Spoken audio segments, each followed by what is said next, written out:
Your stream. Okay, it's working. Welcome to the podcast, everybody. This is the Major 2 reaction podcast. Me and Ben just got back. We both are kind of sick, so bear with our voices here. We'll make it work. I got some UK Lepsum. I've been told this is the greatest thing. It's basically just like a not as potent version of Theraflu, but it's been working for me. I have like a respiratory thing. I think Ben's got like a stomach thing, but we're gonna make this Yeah. work. It's gonna be an awesome episode. And I know Ray has a lot of thoughts about the tournament. It was a fun tournament. Um, yeah, let's start it off with you, Ray. What are your overall thoughts on the tournament? It was a lot of fun. Obviously, not being there sucked.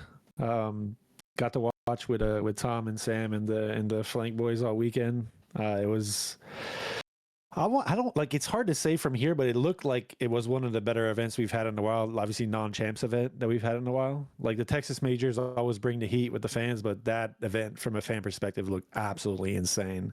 Especially considering it wasn't like a venue that is like a bowl setup venue. Like they set it up to be a bowl, but it's not like a stadium or something. Like it was just a convention center, like old school COD, and it just the vibes look there. I'm actually like the only I don't want to start with a negative thought, but the only thing to me that was kind of not great about the viewing experience was the fan noises couldn't really feel the fans that much on the stream. I don't know if it's the way they set up mics, maybe they had production issues with that, but that was probably like the only part I would say that wasn't like the best. Everything else about the event looked great, and we saw a lot of interesting matches considering the qualification we just had. I mean, obviously we expected Optic to be finals and FaZe was one of the top teams, but like all the other matchups were just so like, I don't want to say unexpected, but there's a lot of teams that we thought were going to put out that didn't. Facts. Ben, for you, you had the watch party station. I stopped over there a couple of times. You look like you were in good spirits majority of the show. It was a fun one. And yeah, what was your experience, I guess, in the venue? It was rocking super loud in there. Yeah, I mean, I don't think the crowd mics, unfortunately, on broadcast did justice. It was definitely loud at times in the venue. It's also the first venue where I finally had an epiphany and finally got like the perfect noise gate for our headsets when we did the watch party. So that was a good revelation coming out of it. I mean, there was a lot of fans. A lot of people came by, said hi to me and Aroma. We were next to Gotaga and them. And then next to them was Abenaj, like the Falcon Squad. And there were a lot of people, a lot of guests. A lot of people came by. The setups were great. The couch was good. AC they gave us was good. Had a great view from our point, which was just, we were basically like right next to where the casters were. So it was like us, a like space, and then stairs up to the caster perch. Yeah, we were right so there like too. all the team. Yeah, it was really fun. The funniest part is like teams like coming in and out of breaks or like walking the stage would all walk by us and just like look at us, like make faces to us, like flick us off. It was very funny all weekend. Yeah, it was good. No, the event was good. The festival was pretty cool. The Challengers area was pretty sick. They did a really good job with the layout of it. I think unfortunately, watching back the broadcast, I think some of I'm not sure if it was a build issue or whatever, but some of the lighting in the venue seemed a little bit off. Some of the audio seemed a little bit off. I don't think the observing, unfortunately, during the weekend was as good as they've had in the past, I'd say. But I think it was a really fun event. I think we should go back. I won't be surprised if when we're back and Adam tweet about it, because they sold out all the beer in the venue. Day one, they added pubs. 2 bars day one. Yeah. That down the street from the convention center is a venue called BP Pulse Live where Dota was. And I think that we would probably swap positions with Dota next year. Would be my guess if we go back. Yeah. What kind of venue was like a stadium venue or? Yeah, it's like an arena. What's it called? Gotcha. BP Pulse Live. It's just you'll put up. It's just a standard arena. Was the capacity bigger than the venue? For what? BP for the arena? Yeah, the arena, yeah. Yeah, the arena seats like I think 12. Gotcha. But we could have gotten 12,000, I bet, dude. I think they get 10 for sure. Dude, they Ray, could definitely double up. I'm not joking. In the venue, like to Ben's point about the audio. So I think convention centers are just generally more difficult for audio. We were having problems, like even with the casters mics, where like we were pumping the audio so loud of like game and caster in the venue that like their volume was as loud as their volume on the actual stream. The audio mix is just always weird at convention center. Production tries to figure it out. But gotcha. What was I gonna say? Yeah, dude, we could have filled up. I mean, if they opened it up, I bet you we could have got 4,000 or 5,000 more people, bro. it was so Yeah. packed in there. Like I'm talking, there was a queue in the concession line and all the bar lines. It was every seat was filled, and then the right side, like when you enter, we had the whole hall, and then the other half of the hall was the Warzone on Sunday. Dude, Sunday was a movie in there, dude. It was so cool. Like walking back, That's sick. like how Ben mentioned it, like on the back of the convention center was like the desk and the casters, all the watch parties, and then the coaches' dugouts were below the desk and the casters, right below us. So I'd see all the coaches, say what up to them, players walking by, and then other side was Warzone. So when the Warzone players are in between, they'd all come back, and I'd chop it up with some of them. It was just a really cool like Call of Duty festival, is what it felt like. So DreamHack's great. Bands got a little bit wild, I will say. One thing I'll say about DreamHack events you have is that much alcohol going on. It's kind of normal now. Yeah, but one of the incidents was like Yeah. people weren't drinking at that point. Like it was just people being pricks. But go ahead. Yeah, I was gonna say like some of the fans were going at it. I saw something with some of the Mates fans, and yeah, it was just getting wild. And a lot of people didn't clean up after themselves. So if you guys come to events, let's take care of the venue and let's clean up a little bit. But aside from all that, it was definitely a super positive experience. And I saw DreamHack got announced for Birmingham again, so I'm assuming next year that would likely be at the top of the list for returning. But yeah, we got some housekeeping stuff to talk about. First thing on the docket before we get more into Major 2 talk is there are new maps coming to ranked play. So there is for Overload, Utopia and Gridlock. For Hardpoint, we have Saki, Gridlock, Clifftown, which is a remake of Yemen. And for S&D, we got Fringe, Plaza, and Toshin. I will say ultimately CDL decides, and the team, Spence and everybody on it, doing a great job. And they actually reached out to some ex-pros. It's like me, Joe, Dill, Sam, Jay, some other people in the chat, and kind of just giving our feedback on what we would like. And I really like the maps that they added for the evaluation period. And I think I can't speak for them, but I think the plan is to just add and not remove unless there's like a technical issue with the map, like exposure, which maybe they might remove because of the frame issue. We can talk about that. But yeah, I think the plan would be to just add, which I think is a good thing. And also I like that they're not tripling down on maps, which is something that I have been very vocal about. I don't like when there's a map for all 3 modes and then we see it in the series 3 times. I really dislike that. And then the last thing, I saw some people talking about Hacienda. I just don't think we should add it back as we had it for 3 modes last year. That's kind of my take on it. But yeah, let's kick this over to you, Ray. What are your thoughts on them first adding a bunch of maps to ranked and then the maps that got added? First off, I'm a little butthurt that Spence didn't ask me. He asked everyone else. What a bitch. No, I'm kidding. Ooh. I mean, I could just add you to this chat, by the way. No, you're good. You're good. I'm just kidding. 1v1 golf chow for a job. Yeah, there you go. Excellent. Oh, shit. How much Let's just say that's a really big step in the right direction, I will say. No, it is 100%. And this is awesome. Like jokes aside, I think it's the right place to test these things out too, because you get a feel from the community, you get a feel for what plays well. It gets everyone talking about these maps, which is a good start. I'm a little surprised to see Meltdown Search not in here, to be honest. I thought that would play pretty decent in this game, but maybe not. I see the first thing I want to react to is what you said about 3 maps being in all modes, like a map being there for all modes. If a map is really good, is it really that bad of a problem? Yeah. I mean, well, Really? I think the thing is that if we have an abundance of options, which at this point, because we didn't add anything in stage 2, we do, it just doesn't feel necessary to add a map for all the modes. And when there is a map for all 3 modes, you do see a lot of reaction of like, what are we doing here? This is boring.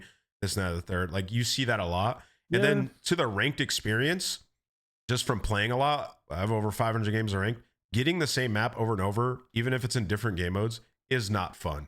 So I think that definitely matters. Is that a product? Because could that be a product of the maps themselves not being so fun? Like, again, like I'm speaking from experience here. Back in the day, if I would play Black Ops 2 rank play and I got raid hardpoint every single map all day, I would be mad about it. But maybe times are different. People will change their mindset on certain things. Like maybe that's just me. But I think that just reaction to this in general, though, I think this is great. Like I think the idea of adding new maps. You said the mentality is to add maps, not replace maps. I can't speak for them, but just from like the discussions that like I've had and kind of been around, I think like it's better if we just add maps, and I think that's Well, might be where they're leaning. Put a wrench in vetoes, no? It would, but there's ways for them to work around that and figure that out. I mean, we've had games where we've had more than 5 maps. Yeah, that's in each fair. mode.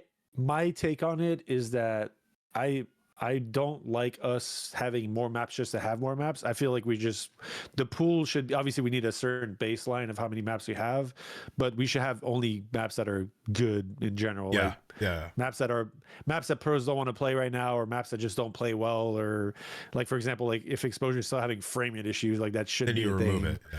Then you remove it and you replace something that actually is But functional. the idea, good. Ray, is to have more and should then be the trim idea. down from there. You know what I mean? Yeah, exactly. No, 100% agree. Like we shouldn't like restrain ourselves and just say let's just add one. Like we can add 2 or 3 from the start and then whittle down from that point because Exactly. these maps are better than next map. Like 100% agree. Exactly. Like the goal should have the best product possible from a playing and viewership perspective. Like we shouldn't stop ourselves from trying stuff out for that. Yep. And as we've talked about at length on the show, I think part of the issue is that the league has never had a consistent process how they evaluate these things. I'm glad that they're starting to We're getting to seek that. outside Though. help from former players, and like actually making progress on it. But that's been a big impediment. It's just a different criteria every single year. Players involved, players not involved, getting rid of the lowest map. Like they just keep switching up every year and hopefully get more consistency on how they do it. I will say right now, Ben, I don't know if this will remain the same going into like IW and other studios, but right now the league has a really good relationship with Treyarch and the ability to like obviously add and remove maps like that from ranked and change stuff on the maps, whether that be like a overload point or a bomb location. So I think we're in a really good spot, and Spence's in chat. He's doing a lot of really awesome stuff. So show him some love, guys. And I think we're going to have a really good second half of the season going forward, especially with just the abundance of options that we currently have. And hopefully some of these maps the community falls in love with. But yeah, we're moving towards a way better process. W Spence in the chat. Yeah, but he didn't come by and say hi to me during the Spence heard event. me talking crap, so he just came in and just Spence did not check in with me at the event, bro. I'm a little sad, to be honest. He's moving around, sad. dude. Big Spence, man. He just said the process to remove a map this year is the same as last year. So are we saying it's the least played map? Is that what it like last year was? Yeah, what is the whichever map was process? least? I mean, maybe we can get an answer out of him just so because you said something, so we could figure out what that is. But Well, that I'm would pretty sure that's what probably it be was last year. Blackheart then because we didn't even play it. I mean, yeah. But Yeah. Exposure is having issues, so I'm cool with just removing that. yeah, I mean, a map that has performance issues should never even be a thought of being played. I don't care how good it is. Like that's a problem in its own way, Yeah. unless there's a fix coming. But yeah. So yeah, that's that. We had a change to. We'll wait for Spence's answer if he's still here. Then we had a change to Overload. Let me pull that over here. So we'll start with you, Ben, on this one. Overload changes. They're changing it now to where time to beat overtime rules. Where like you score and then they get the same amount of time, like CTF OT basically, and then it pauses before OT. What are your thoughts? Because my instant thought was like, damn, I kind of like sudden death. Well, so there's 2 pieces to this. So let's talk about the OT part first. I think sudden death was hilarious to watch, but it's like I don't think it's the most consistent way to find a winner in that mode. I think you want to reward the best team, and I think Stopwatch would do it. You know, you can't play super defensive. You want to score quick on that first side, put the other team in a position where they got to rally quickly. So I think that's a W.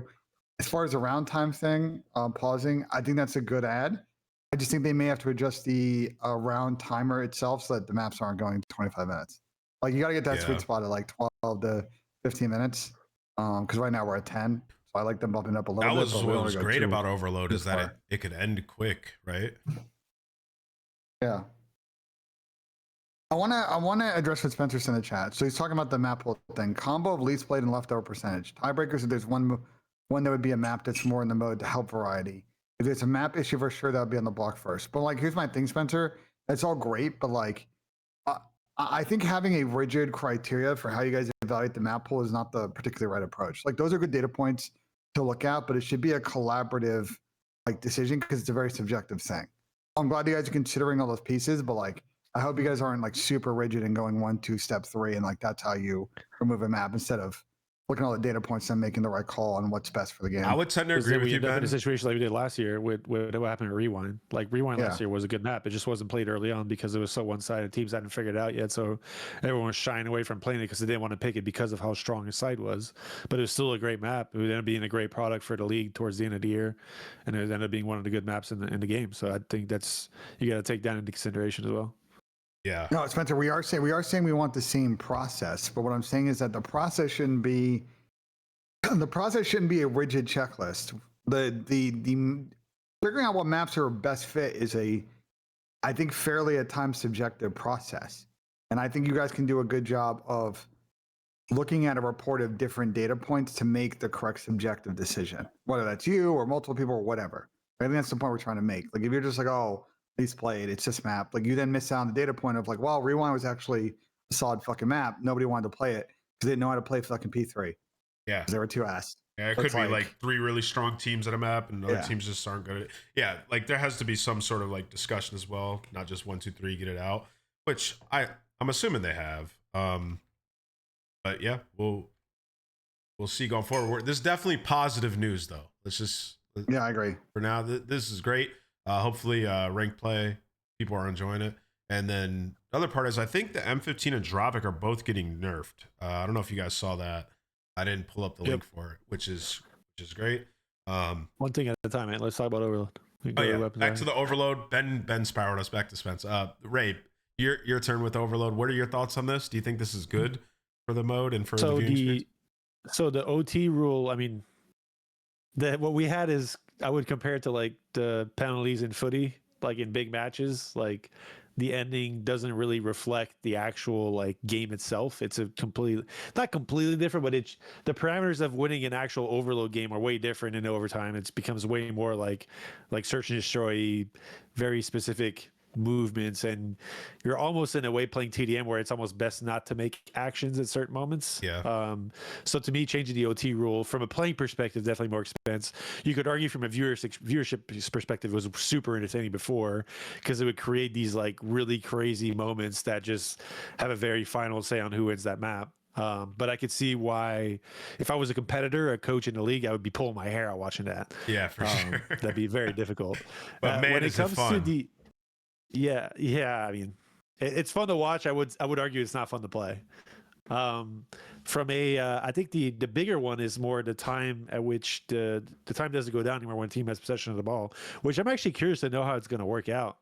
Do we know all the like? Is it purely just Ben? Maybe you can speak to this. Is it purely just Team A has ball, the time literally stops moving? Yeah, that's what it says. It just freezes. I assume that's what it is. Yeah.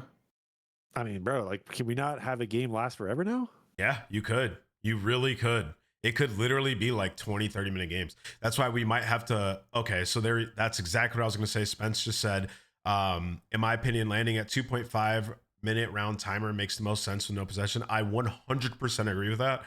We do not want to have game threes being super long like that. And I don't. It becomes like, Sorry. It becomes weird. Like parking the bus, I guess you wouldn't do anymore, but you just keep the ball like in your area, and I don't know. Yeah. Well, why would you do that if you have a lead? Then you're just gonna like. No, but you can like, but yeah, I mean that's saying that then I'm like, okay, so if I have a lead, then I just want the ball to be dead. Yeah. Like because then the time doesn't move if they have the ball. And I'll just keep killing. Maybe I'm just like speaking to what the thought process was a month or two ago when everyone was complaining about the park the bus thing, but like how many park the bus have we seen recently that have actually like worked and helped? Like it's really just if you have a big enough lead end game where you're just trying to buy time, not necessarily just keep the ball away from your team. I mean, I guess the same senses, but we haven't really seen it that well executed or in a position where teams can actually do it all that much for me to be like the big reason for it to change, because that would be the main thought process for you're trying to prevent that. You're trying to prevent a part of the game to me that isn't really been that big. Well, the new spawns already like help that part of the game, right? Like when we had the spawn change. Yeah. Like Park the Bus hasn't been as effective. Because teams started spawning the spawns ended up being way more further up when you had map control. So yeah, I don't know. I don't know how I feel about it. Like it's gonna create a lot of new different mentalities, and there's gonna be different ways to exploit this. Only time will tell what those will be and how better or worse it'll be. But I don't know. There's something like now ball possession per se. I mean, it still matters, but again, I don't know. I guess we got to wait and see how this plays out because in my brain, it's not really. I can't really see how a game will unfold if a team, let's say, like Optic's playing C9 and Optic has the ball 90% of the game. The clock just doesn't move a lot of the ball, so then C9 never gets a touch. I don't know. Yeah. So something about this just doesn't add up in my brain. How does it play I out? think what it could fix is like it fixes the inevitable like to an extent like if you're down 4-1 with 2 minutes left, like it's very difficult to come back situation.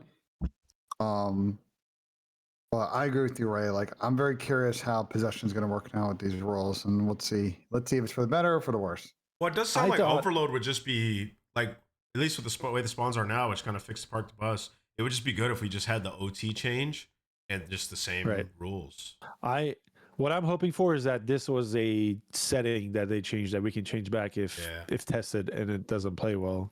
Because all these like this is a pretty big change to the mode. Oh yeah. Like obviously it doesn't change how the mode works itself, but like the timer on things and how teams will manage how they go about playing offensively, defensively in that sense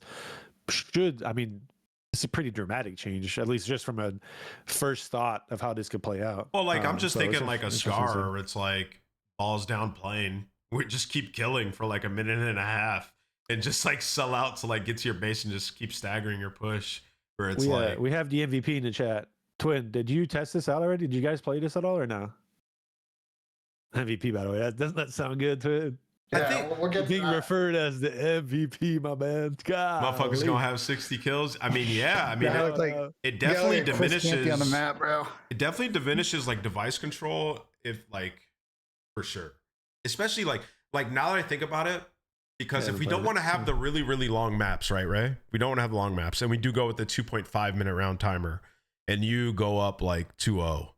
I mean, assuming there's like a minute 30 left on the clock, you could just kill her the rest of that side. I mean, yeah, that's it. You Just know? changes the dynamic in the mode completely, which I don't know. Like I honestly thought the product that we saw last event from Overload, like at least for, I mean, honestly, that spawn change happened to start at Major 2, right? Yeah. Yep. Mm-hmm. Like I really didn't see an issue with the timer itself. Again, we didn't really see the ability to park the bus was way different and way harder to do. Yeah. And the teams that, and honestly, for the most part, the teams that we saw try it actually got penalized for it in some ways. Like if you're up, like, let's say I'm up 3 caps and I get the ball in a minute, like, I'll run it back just to buy time. Sure.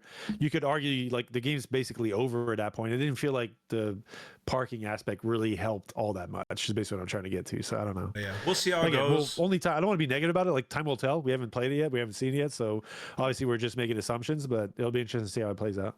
Yeah, we gotta be honest. So that's kind of our thoughts there. But a lot of positive stuff so far, a lot of changes, and clearly a lot of cooperation between the league and Treyarch, which is great news for the second half of the season. But let's get into Major 2 talk. Let me pull up this bracket. Where do I have it? Well, first off, before we get to bracket, Major 2 year over year from last year, up 64K in the peak and up 28K from Black Ops 6 Major 2. Ben, thoughts on the improvement in average and peak viewership? Seems like COD's moving in a pretty good direction so far Before this year. Ben talks, we got to put a small asterisk on this because of the team that was in the finals and that wasn't there last year. Fair enough. But Koi versus Mates, 182, baby. Come on now. Yeah, Come now, baby. that's fair. Yeah, Ben, I mean, thoughts on I this? think this graph kind of shows what are really like 4 of the 5 biggest. Well, there's like 6 big draws, I think, in COD right now. FaZe Optic, Toronto has really stepped up in the last couple of years. They've been a big draw prior to like Gentlemates and Heretics joining. Those 2 are big ones, and Thieves, and like there's a lot of combination of those teams. There are a lot of watch parties going the whole weekend. Like Gentlemates, for example, I know Gotaga wasn't on all the time, but they had their stream was live start to finish. Yeah, they were there. All day. So They were working, man. so I think, this is why you're seeing like a percentage up from last year. Yeah, I know peak and average is down from Major 1, but that's just a general trend anyway in COD. Like Major 1, when it's in January, sort of the peak, you get a little bit of a decline in 2 and 3. I think 4 will get a bump and then champs. So I think this is all good news. The biggest question for me is like, on the side of Activision, ESL, FACEIT, like how they do a better job going out to brands and sponsors and saying, yo, like there's interest here, because them being able to figure out monetization for the league a production standpoint, and then the trickle down that would have in softening the ground for teams is like really big in trying to make everybody at least revenue neutral across the Also, league. I gotta say, dude, our live experience has gotten a lot better in the last like 2 years. The events are fun to attend, like legit. It's a lot of fun in these buildings, bro. Matches are good. Players are having a lot of fun in the interviews. Like we have a good live product. So yeah, that's good. And now let's talk about the tournament. So this is the final bracket, how everything resulted. First things first, we're going to talk about Toronto, the Koi. I had to eat crow on the Koi. I thought they were going to bomb out. I'll be honest. Insight with the crowd buff, a completely different player. My boy Jamie was shooting. And Koi, I mean, look at their run. They beat the Surge. They got slapped around by Optic, but that was like Kip's first big match on the main stage. So I remember I talked to Joe the next day, and he was like, dude, I expected this. Like, it's his first big match, like up against Optic in front of that crowd, like whatever. And then after that, Kips was the same Kips we saw online, like a really good player. Kleenex had a good tournament. Jamie had an incredible tournament. Like just showed that he still has it. And he was playing some inspired Call of Duty. They 3-0'd the Falcons, 3-1 the Gentlemates, 3-0'd the Thieves. Ultimately fell to FaZe in a 3-1 fashion. Ray, we'll start with you on this one. Koi's run, unexpected for you, and what were your thoughts? I mean, I think we'd all be lying if we had expected to make Sunday with how things have gone recently. I definitely think Kleenex and Insight, like we all know Joe and Kips obviously showed up online and played their game, and Jimmy was obviously lackluster in some moments. And I feel like Kleenex hasn't really been doing bad, but he hasn't been like the Kleenex we know and love is like just a game changer. And I feel like this event really saw him kind of pull through and just do some of the things we expect him to do on a daily basis. So it really, to me, it was a product, and as most events are, it's a product of all four players playing up to their level, and we like that they know they can play to, and then finding ways to outslay teams and winning that way. Still kind of, I'm still going to stick out on them a little bit for just, again, the way they approach the game in sense. Like it's just when they, again, we can talk about the Kips thing with the Optic match, but just Optic still is, to me, the team that plays the game in a more efficient, superior way that will make it very difficult for teams to beat them. And we'll get to the way FaZe beat them in the finals a little later.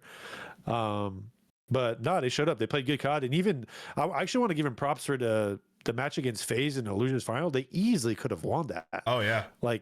Like those were close games. Like, bro, like if you go to like, especially the way the den ended, they had like a 3v2 advantage on the P4 when the game was kind of down the wire. I don't know if you want to go show that clip. That's actually a good clip to talk about. But yeah, I mean, they just kind of slowed down at the wrong moment where they had the chance to kind of put the game over.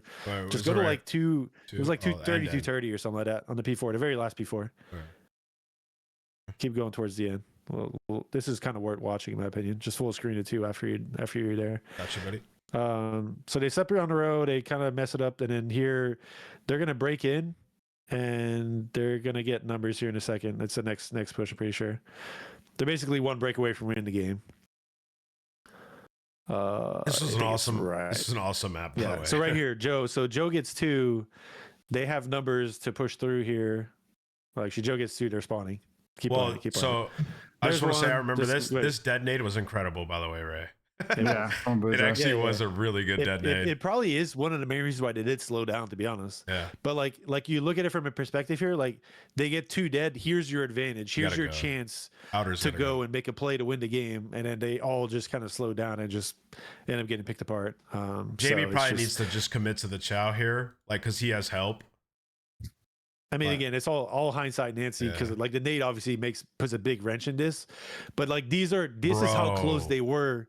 This is how close they were to win map 1 against a team that ended up winning the major. Ray, they just missed their nades. That's all. Look, I mean, so Booza drops a dead nade, so Joe can't go. Kleenex nades the back, and so does Insight. I mean, it's kind of unlucky. I mean, they really did. They team naded it, I think. Let me go back again. Was there no, the trophy popped it and just blew up in front of a Booza? No, the trophy's gone. Look, here comes the nade. Look. Jamie's nade right here. Kleenex nade right here. Both nades miss. That's just unlucky. I mean, I still think it's Yeah, they did miss. Okay, I know. I see. It's still a something now. situation where you have the chance to win the game. Yeah, Oh, like they even can here, still like, they chow just got here, one. yeah. Like you have, like whoever's watching pinch, for example, it's number 2. Kips is watching pinch here. Like Yeah, just go. pinch is irrelevant. Yeah, just go. Like the game's about to be over. If you push front and they pinch, then you're gonna win the game anyways because they have numbers on the front even more than you did before. So Yeah, just gotta again, go. this is obviously like super like tight moment situation.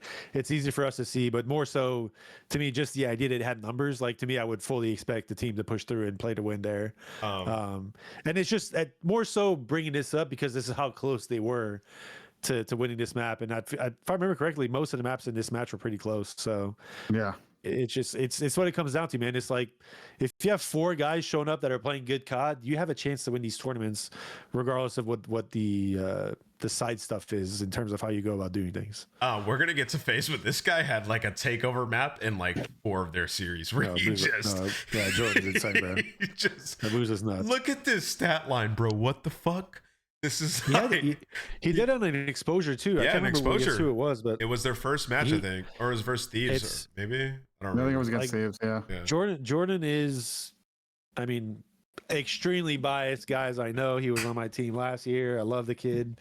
He's a brother. We spoke to the French, but he will be a superstar if whenever at some point in time, whenever people start giving him, or once he's proven more of what he's capable of doing, which obviously he's proven plenty already, but once he starts doing it consistently at this level, I definitely think he's going to be talked in the same lights of the top ARs in the league, more so than he already is.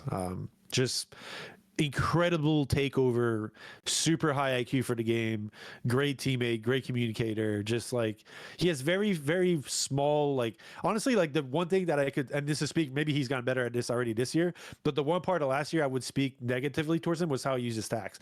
Everything else about how this guy goes about doing things is incredible. He's unreal.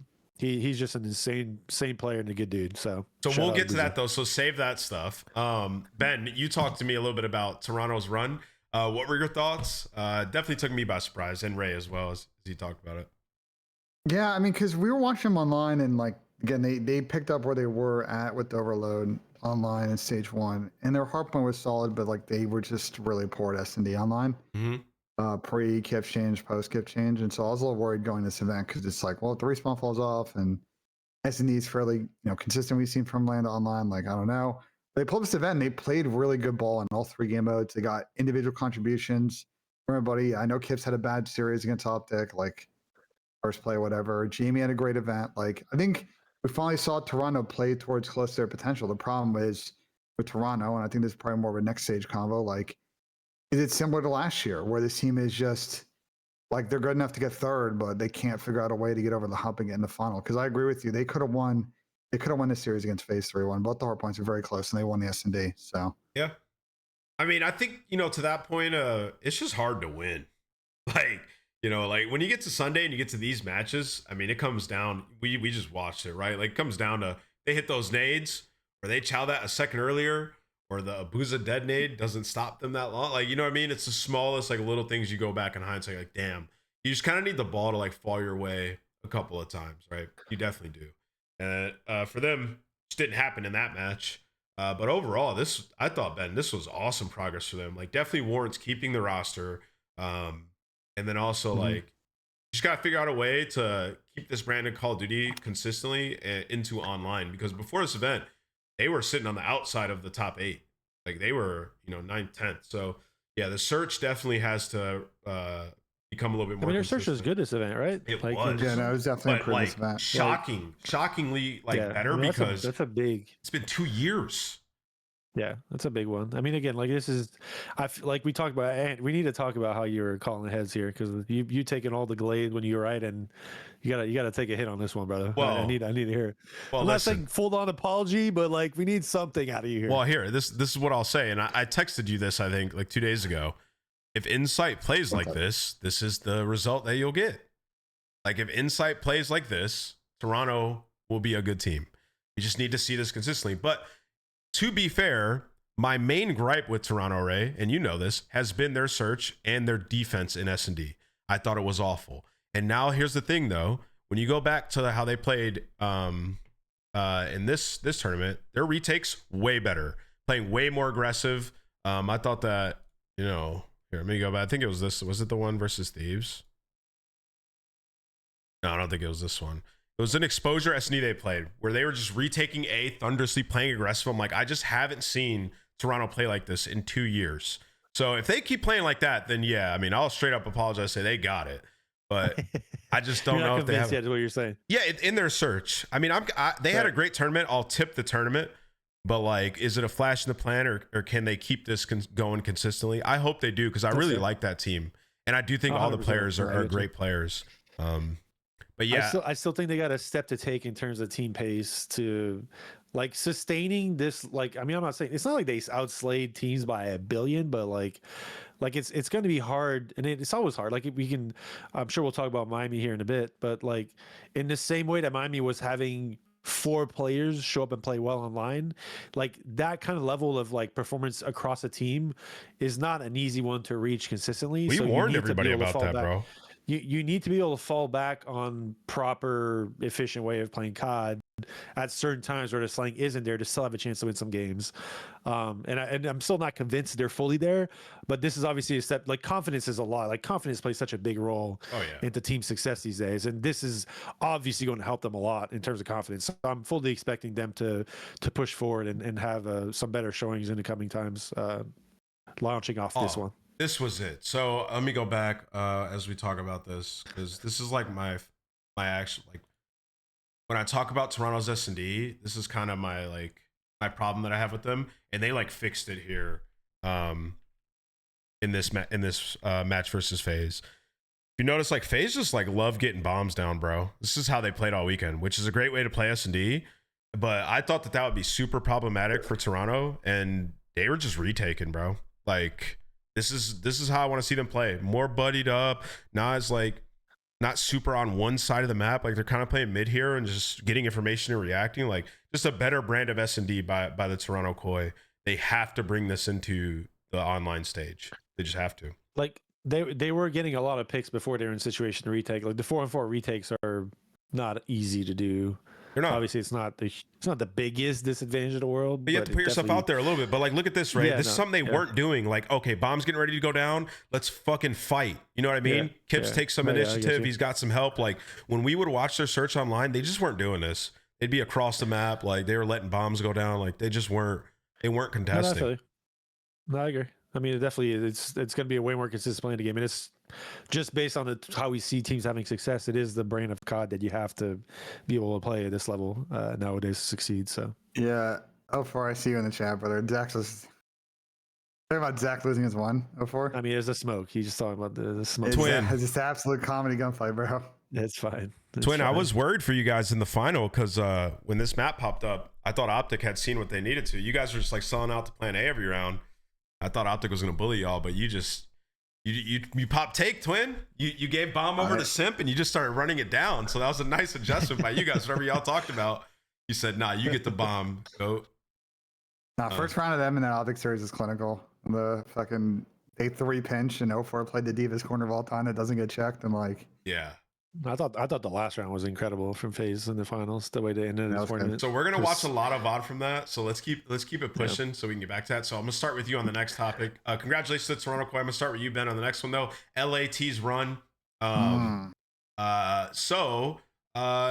Should people or should LA Thieves fans be positive or negative about? Wait, where's this at? Sorry, I'm sick. I'm all over the place. Give me one more second. We gotta watch this Nigga, clip. yeah, give us the benefit of the doubt to our vibes today, chat. We're doing Yes. the best we can with the.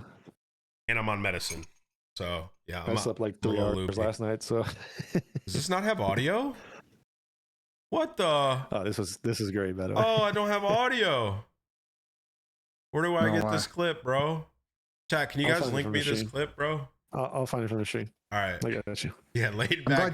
glad Jamie did it. I felt shitty in the the pick'ems, and then I saw Jamie walk out with the England flag in the series against these. I was like, oh shit, I should have picked fucking Toronto, bro. Yeah, I knew he's about to right. get a home buff, bro. It's so fucking shocked. Somebody link this clip so I can pull this up for the audio What day listeners. was it on? This Was that- was it was on Saturday. Sunday. Date Oh, Sunday? Sunday. No, it's No, it was Sunday, right? Saturday. The Thieves. Oh yeah. Yeah. Was this against T? I thought it was against Gentleman that he did that. Yeah, because he said, "What do we think of Gentlemates?" Yeah. It had to be at post Gentlemates. Yeah, Oh, it's yeah, Gentlemen. It's okay. Yeah, so it's Saturday night. It's Saturday night. Saturday, yeah. Yeah. What's going on? Computer's But if you want to talk about Thieves while you figure this out, I mean, yeah, go ahead. you know, I don't think top four is a terrible placing considering what happened last event. I do think, though, if you kind of watch their games this weekend, like I just think they're still a ways away on the team ball. Like the teamwork is just still like it feels off to me compared to some of the other squads. It feels still too much like ISO, relying on people to go off individually. And you know, Putting a chat out. I All right, think hold the first. Pause real quick, Ben. Yeah. Hold that thought. Wrap this one up real quick with Toronto. You guys have been amazing. England flag out today for everyone. But I've just got one question. You ready? What do we think of generates? What do we think of shit? Thank you. He hit that. Thank you, bro. Hold on. Let's run that back real quick. What do we think? Thank you. Thank you. Oh, the scenes in here were glorious, bro. It's so sick. Shout out to Insight, man. He deserved that moment. Freaking awesome. Yo, moment. pause. And I brought this up in the watch party. Why is this kid holding this beer like this, bro? I brought this up in the watch party. What in the dude? Like, This kid's what is this, 12. bro? This guy's like, he has to just be, what's the legal age? 16? He's on the dot, bro. I think I can. That's a double. I had one of those on Sunday. Like, it's a double point. It's not a small beer. I'll tell you that. That is a diabolic Wait, way take to out hold container. to hold a beer, by the way. This is why we're all sick, bro. That's funny. What a great moment though. That was sick. That was so sick. I love it when players get the crowd rowdy with stuff after Yeah. a match. It's so much fun. That was super sick. But yeah, congrats to Toronto, man. Really happy for those boys. Once again, I saw them on the flight on the way out. They were in really good spirits, taking a couple of days off, enjoying this break, enjoying the win. Yeah, let's move on to Thieves. Ben, should Thieves fans be happy or sad about the performance of their squad at Major 2? It's a mixed bag. A mixed bag in the sense of like they got top four, which is important to keep somewhat level of pace, but they didn't beat any of the teams in the top three, and they were, you know, the fourth best team in this tournament. I think the FaZe series is a big missed opportunity after FaZe scam map 1 and clinical map 2 out of Thieves, and they bopped on the overload. I think the score hard point was close, and it was all FaZe in the S&D. Like I think that was an opportunity for Thieves where they could have gained some early momentum.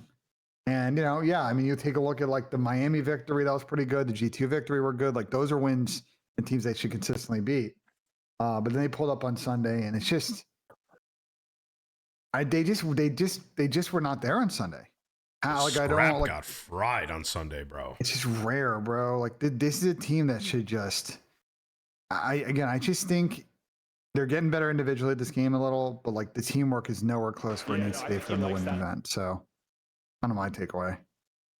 I'll agree with the team aspect of things. I think again, like we mean it, like, and we've been competing forever. Like we know how these events can go. If you don't have like an advantage on how you go about things compared to another team, and you don't show up as much as they do on a day, like if their 4 players show up and play well, and yours don't as much, then you will lose those games because you have no other avenue to win a game. Yep. So it's just, to me, that's just more a product of what it is. Like if you look at his stats on the first match against FaZe, didn't Thieves outslay FaZe? Am I crazy? Well, they blitzed them on the first 2 maps, like super blitzed them. So it was No, like, FaZe had a big lead in the first map. They blew. When they Yeah. was a team killed. but like They the did. second map was like 6-1. Yeah, they whomped on the second map, and then FaZe really What was turned the that? corner. Yeah, Maybe I could I'm go wrong, all this the is way back wrong, and but- find it. Here we go. Pimp smoked them in the overload. Oh yeah, the first map that was the comeback, but Scrap and then, Scrap had a good one there, and then I- out of nowhere, Scrap just, 2 out of the last 3 maps just wasn't Scrap. Yeah, map 4 was close, and I think FaZe pulled away. He at the had a end, couple and of the maps SNES this middle. weekend, bro. My boy.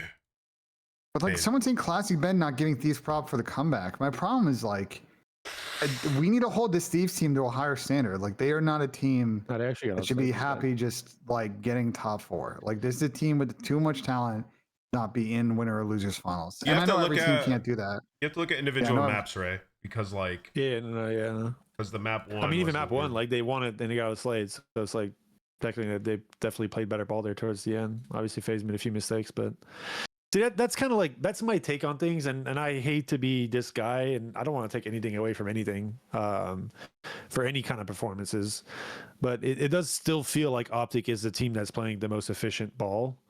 Like we'll get to the finals here in a bit, but the way this match went specifically, like I agree. Like I mean, Thieves had this.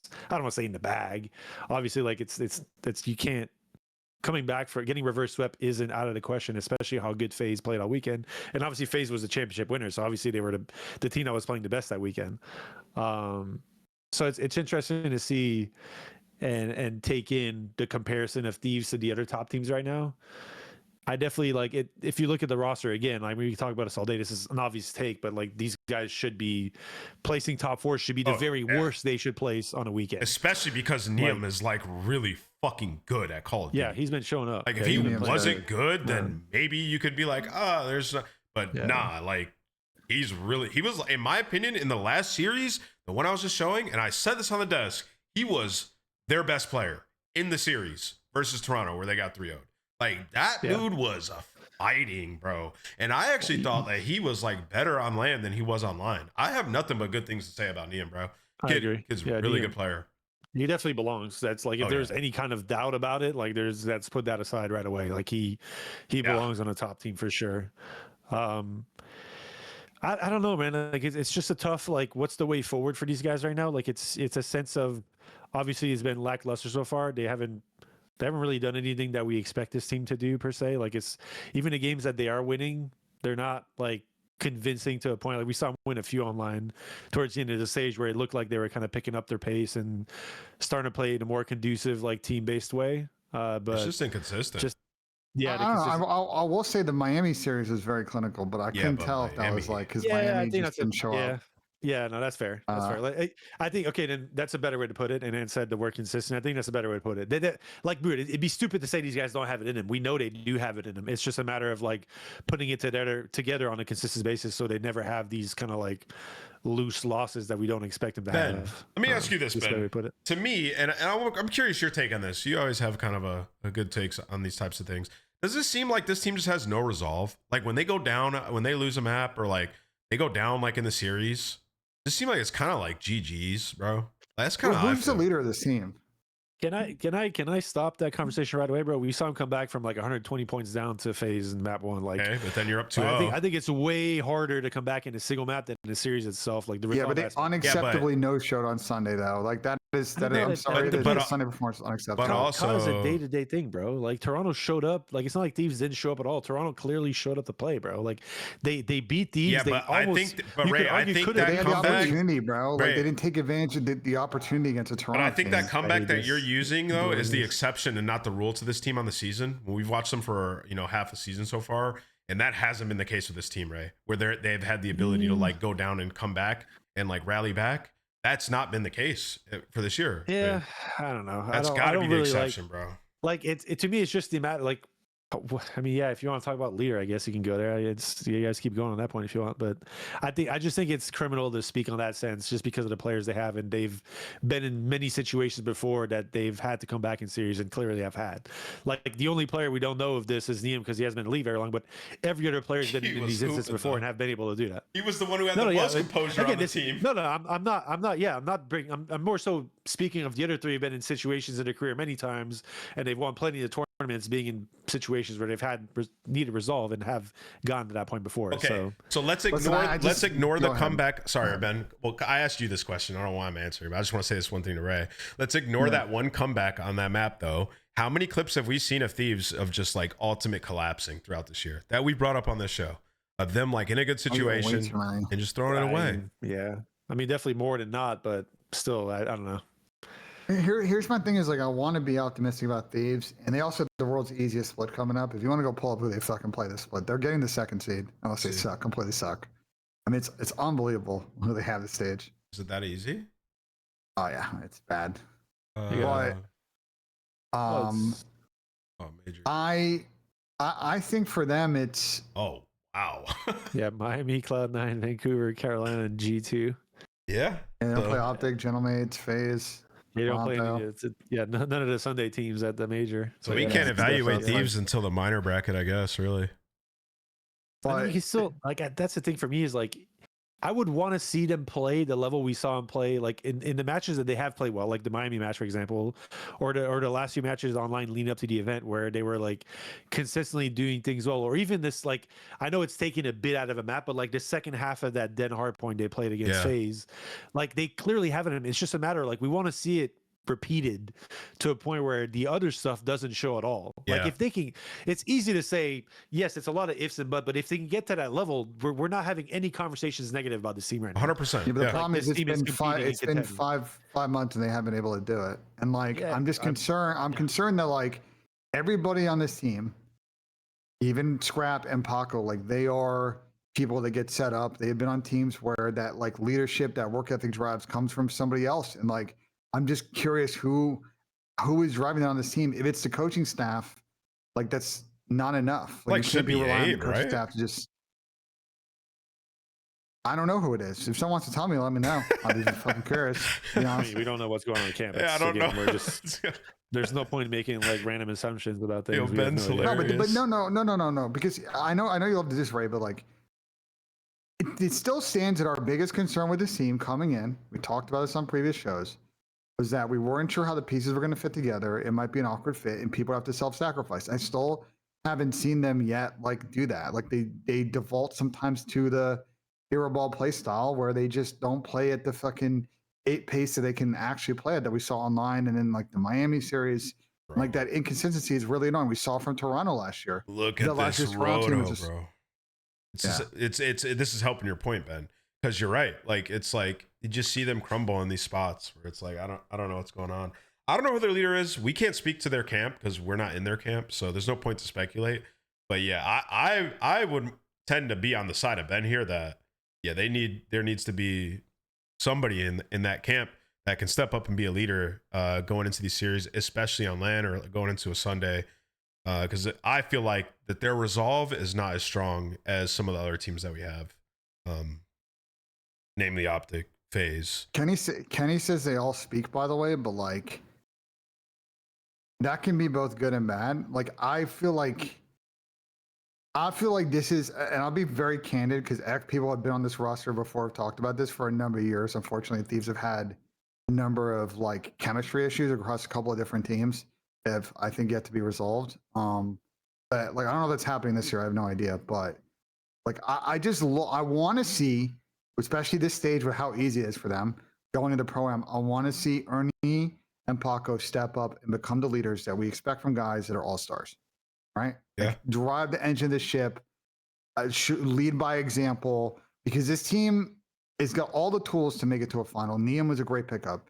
And it's not even just about the in-game with them. Like Neum's comms are really good.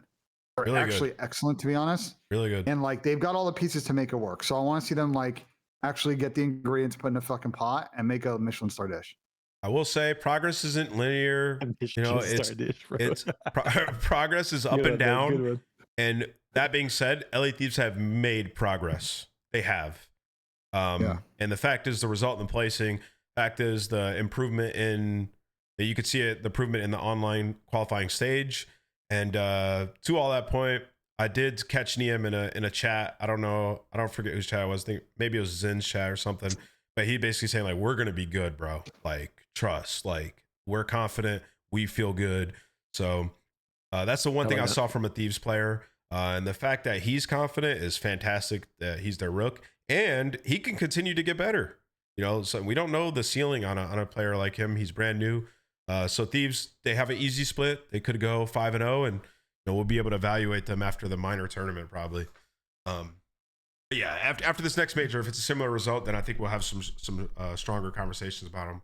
Yeah, let's keep it pushing to non-success stories. The Miami Heretics and the Riyadh Falcons bombed out of the tournament. Miami were the number 2 seed. Riyadh, I believe, was the number 3 seed. Both those teams were rocking worlds online. Search and Destroy Demons on one end, Respawn Demons on the other. And we get to LAN, and they just forget how to play. And I talked a little bit about it before the show, Ray. The drop-off from online to LAN now, some of these teams, I just don't remember it being as significant as it was back in the day. I don't know if it's because these guys don't play enough LAN or like they need mental coaches or whatever it is, but they looked lost on land, bro. Like completely different. I want you to speak to that a little bit if you can, and then also just kind of like both those teams bowing out. I want to start with Riyadh because I think this is a team that we saw. I feel like, is it crazy to say that Major One, their Belmont Major One was kind of similar in a way? It was, yeah. Where They got a bad like draw though. They had to play Optic. Yeah, Face okay, that's for fair. top 6. That's fair. Stuff. But I feel like it's a team that was finding like that needed more consistency. It was kind of starting to find it, and then showed up to Major One and just kind of seemingly had some bad decision making that kind of costed him. And then I don't want to say this was kind of more the same, but they definitely didn't play at the same level from a strategic standpoint that we saw them and what brought them their success online and respawns. Like, I'll just respawns specifically because that's where we expect them to kind of have their strengths and kind of have a chance to push the major deep, because obviously their search wasn't much to talk about leading into it.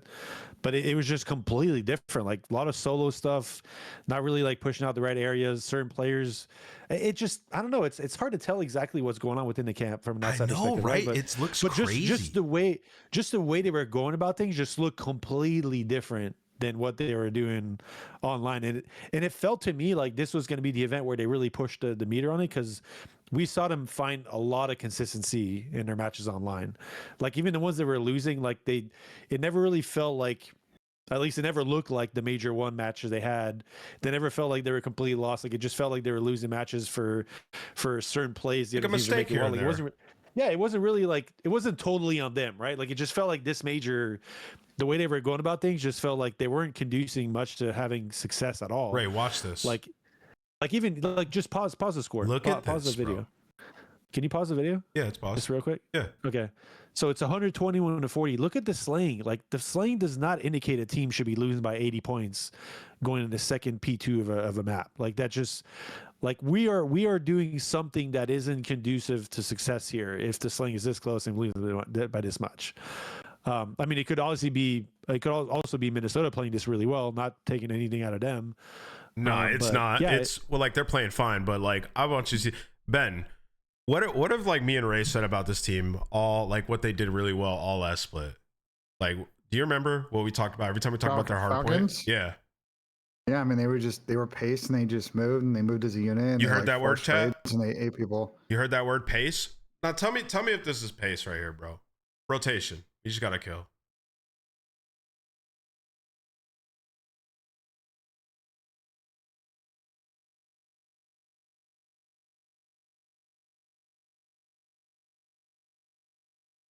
Bro, I just don't know like what happened, bro. Like if this was the Falcons online, they just killed, like, bro, they're banging They're it. flying. They're Flying, flying. bro. Like Yeah, like I mean, we technically got 2 on the road. Like one just spawned. Like Pred would be like everyone would be flying at this. Like we just, bro. yeah. I think they do. I think they do have a mental coach, if I'm not mistaken. Do they? At least I'm They do, pretty sure they yes. had one for Major One. So Yeah. Wait, that like first P2 was those things there? for sure help. Those things for sure help. Let me see the first P2. But it seems like people are defaulting back to some bait tendencies, some slow tendencies that they weren't doing online, and when like the pressure hits on Yo. land.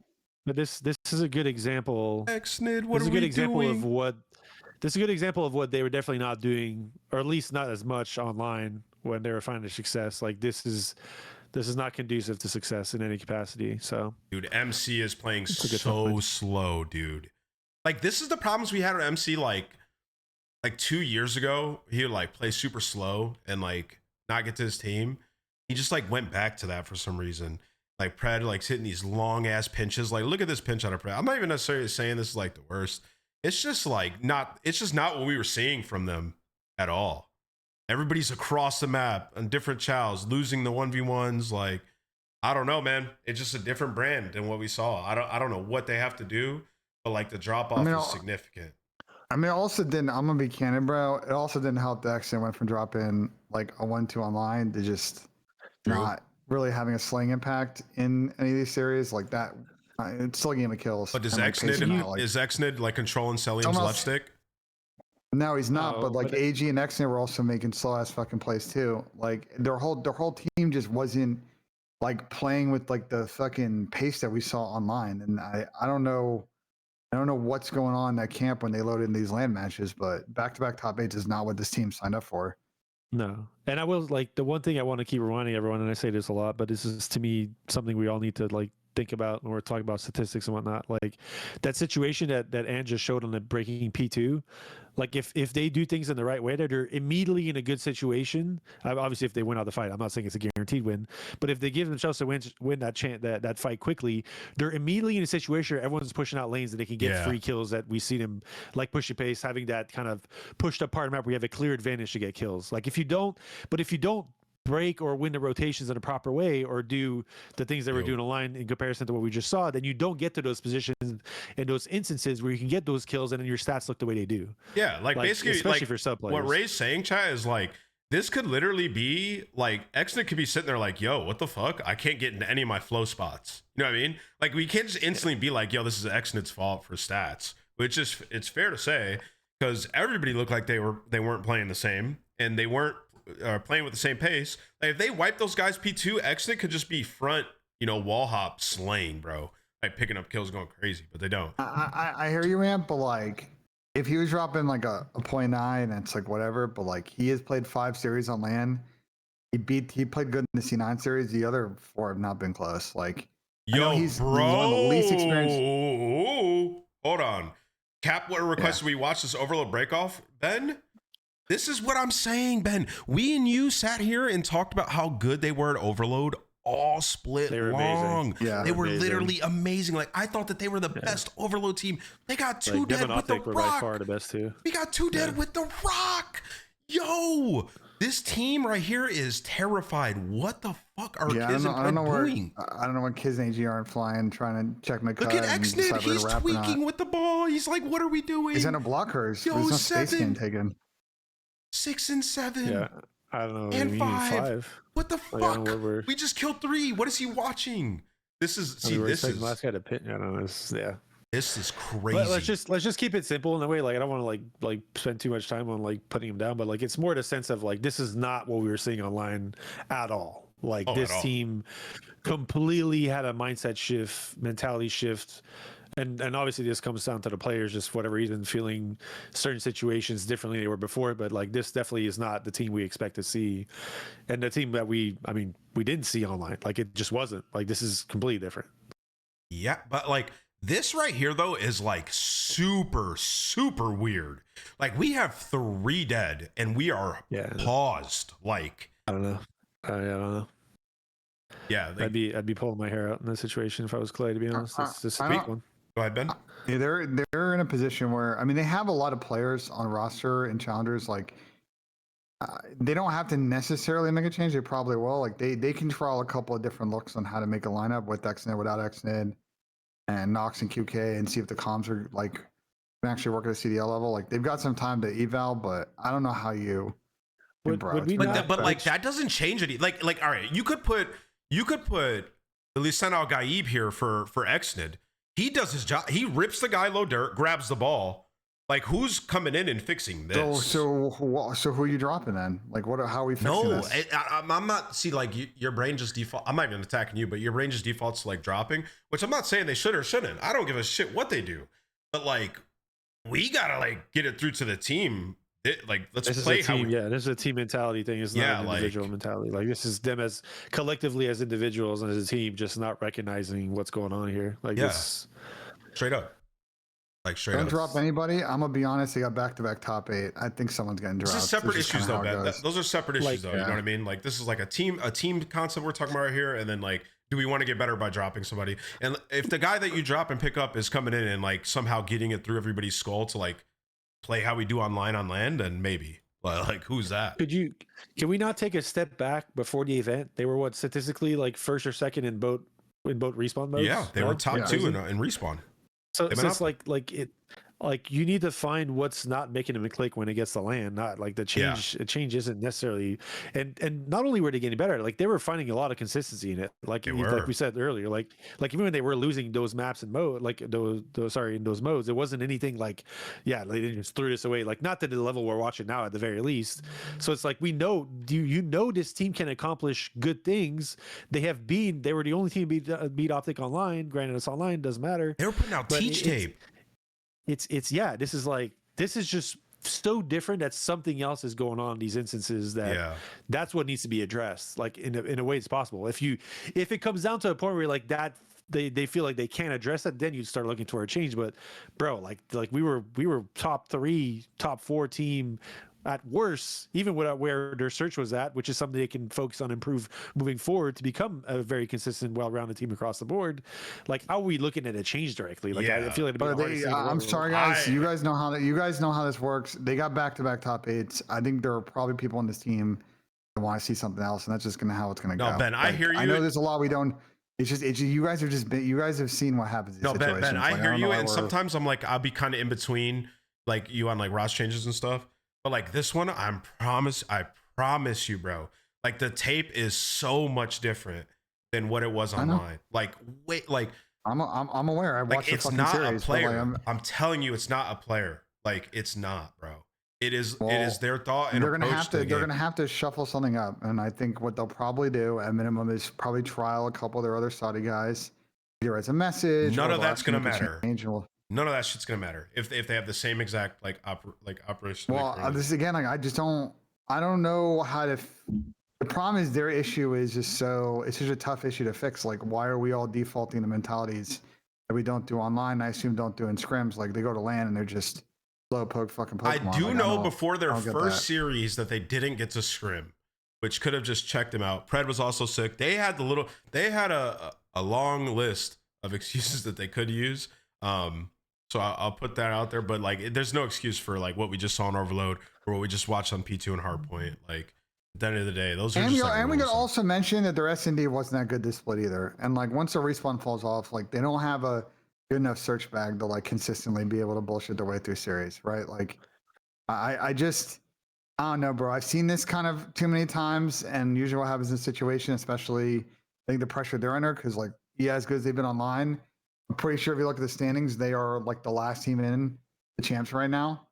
Like I have a feeling that this will end in someone getting rotated out of this lineup.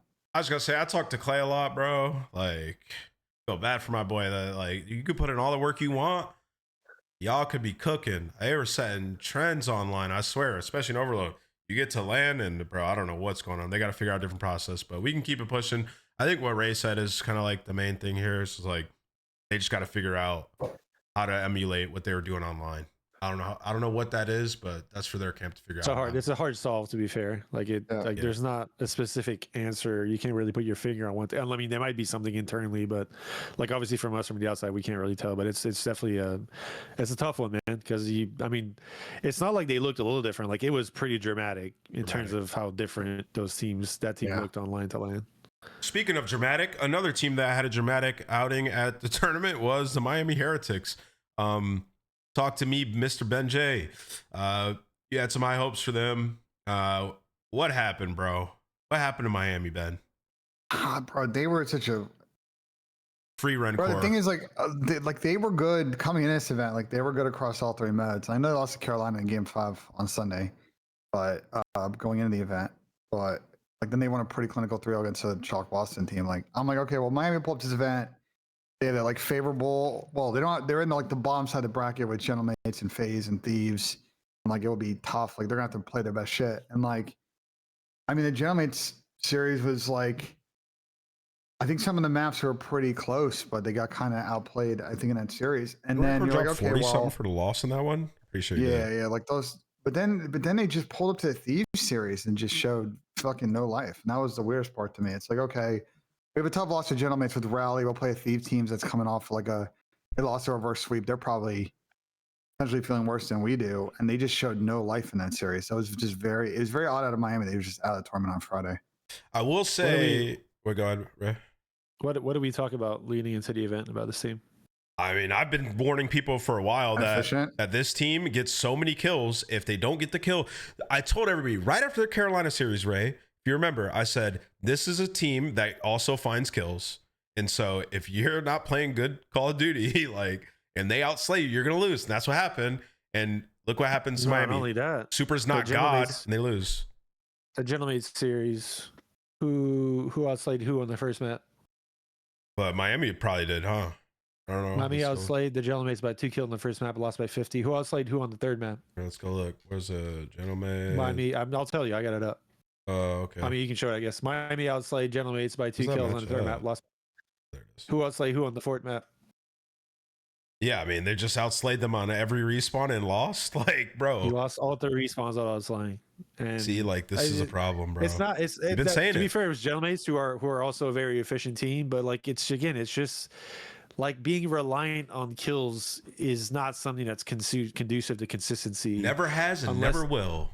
It never. It's literally. This is not. This is. By the way, chat or everyone listening to this, like again, like Ann said, this is not a new thing. This is not a new concept. This has been a thing ever since. I mean, the dinosaur ages where I was competing. Like it's very much. There are ways to make your kills worth more than they actually are, and there are ways to get kills in a way where you're not accomplishing all that much.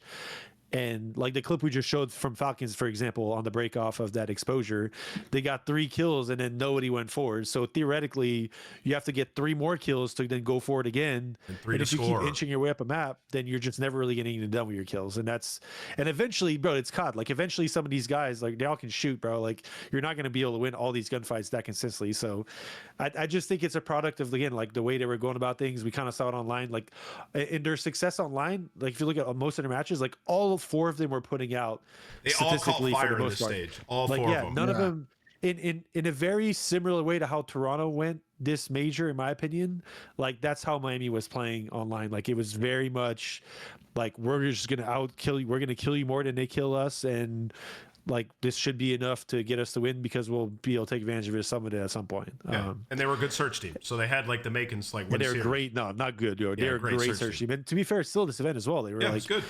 like it. Their search is never gonna be a problem with super sniping the way he's sniping. Like period. Like that guy's fucking goated to sniping. It's actually insane. The fact that he didn't align as well for the most part, like was super typical because I feel like in the moments where you're not in your comfort zone fully, like especially since there's no aim assist this year on the sniper, I guarantee you it's not as easy as he's making it seem to do the things he's doing. This is just why I was just never fully sold on yeah. them though, because like they're like, and that's why I didn't have them top 3 in the tournament. Because bro, you watch them play, everybody's not gonna keep fire like that. Like dude, Metals and Trakes were like both like frying this online split, and it's like I'm not saying like everybody like they're not all good players because they are. This is what Ray said. Everybody else is also really fucking good, bro.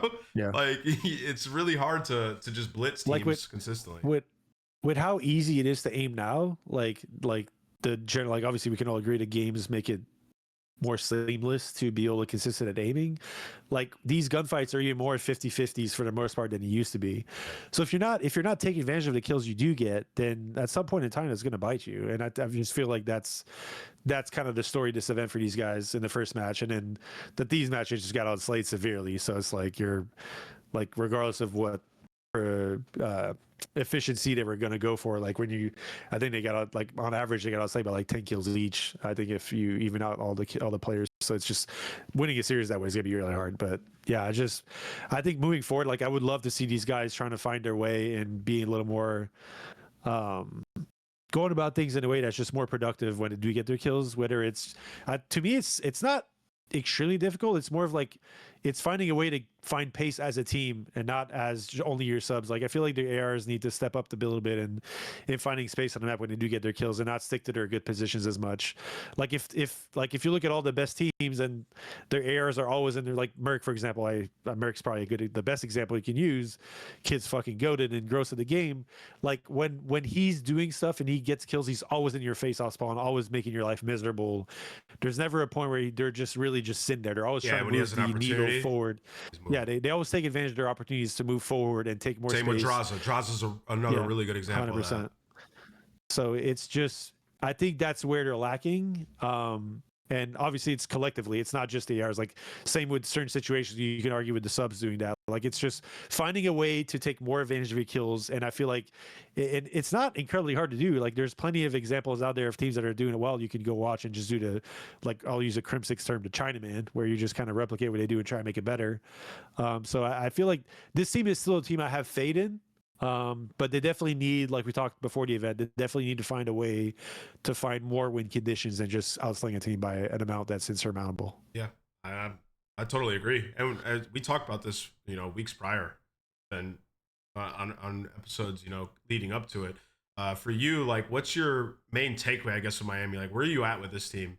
Do you think they can get to that point? Because this feels like the same problems they had last year, albeit they had success, but like they got hard stopped by like they just couldn't capitalize on their kills versus the top teams. And we've seen it here earlier in tournaments. Is that a question for me or for Ray? That's for you. Oh. Like, where do you think they go from here? I mean, I kind of disagree with Ray. I just think they got to find a way to play more efficient ball, which is less reliant on kills. I'm not sure what S&D also then fell off hard this weekend. Like even when throw inefficiencies and respawn, at least if you're fall back in a good search bag, you can try and extend these series, and they couldn't do it. That's that losers round one.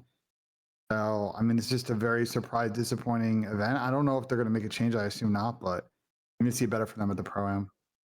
Yeah, I mean, it's hard. Like Super also like wasn't as insane as he was in Respawn coming into this. I don't know if it's because he slowed down a bit. It's weird. I'll have to go back and rewatch the Miami games. They went out pretty early, so I'm not exactly remembering like the intricacies of these maps.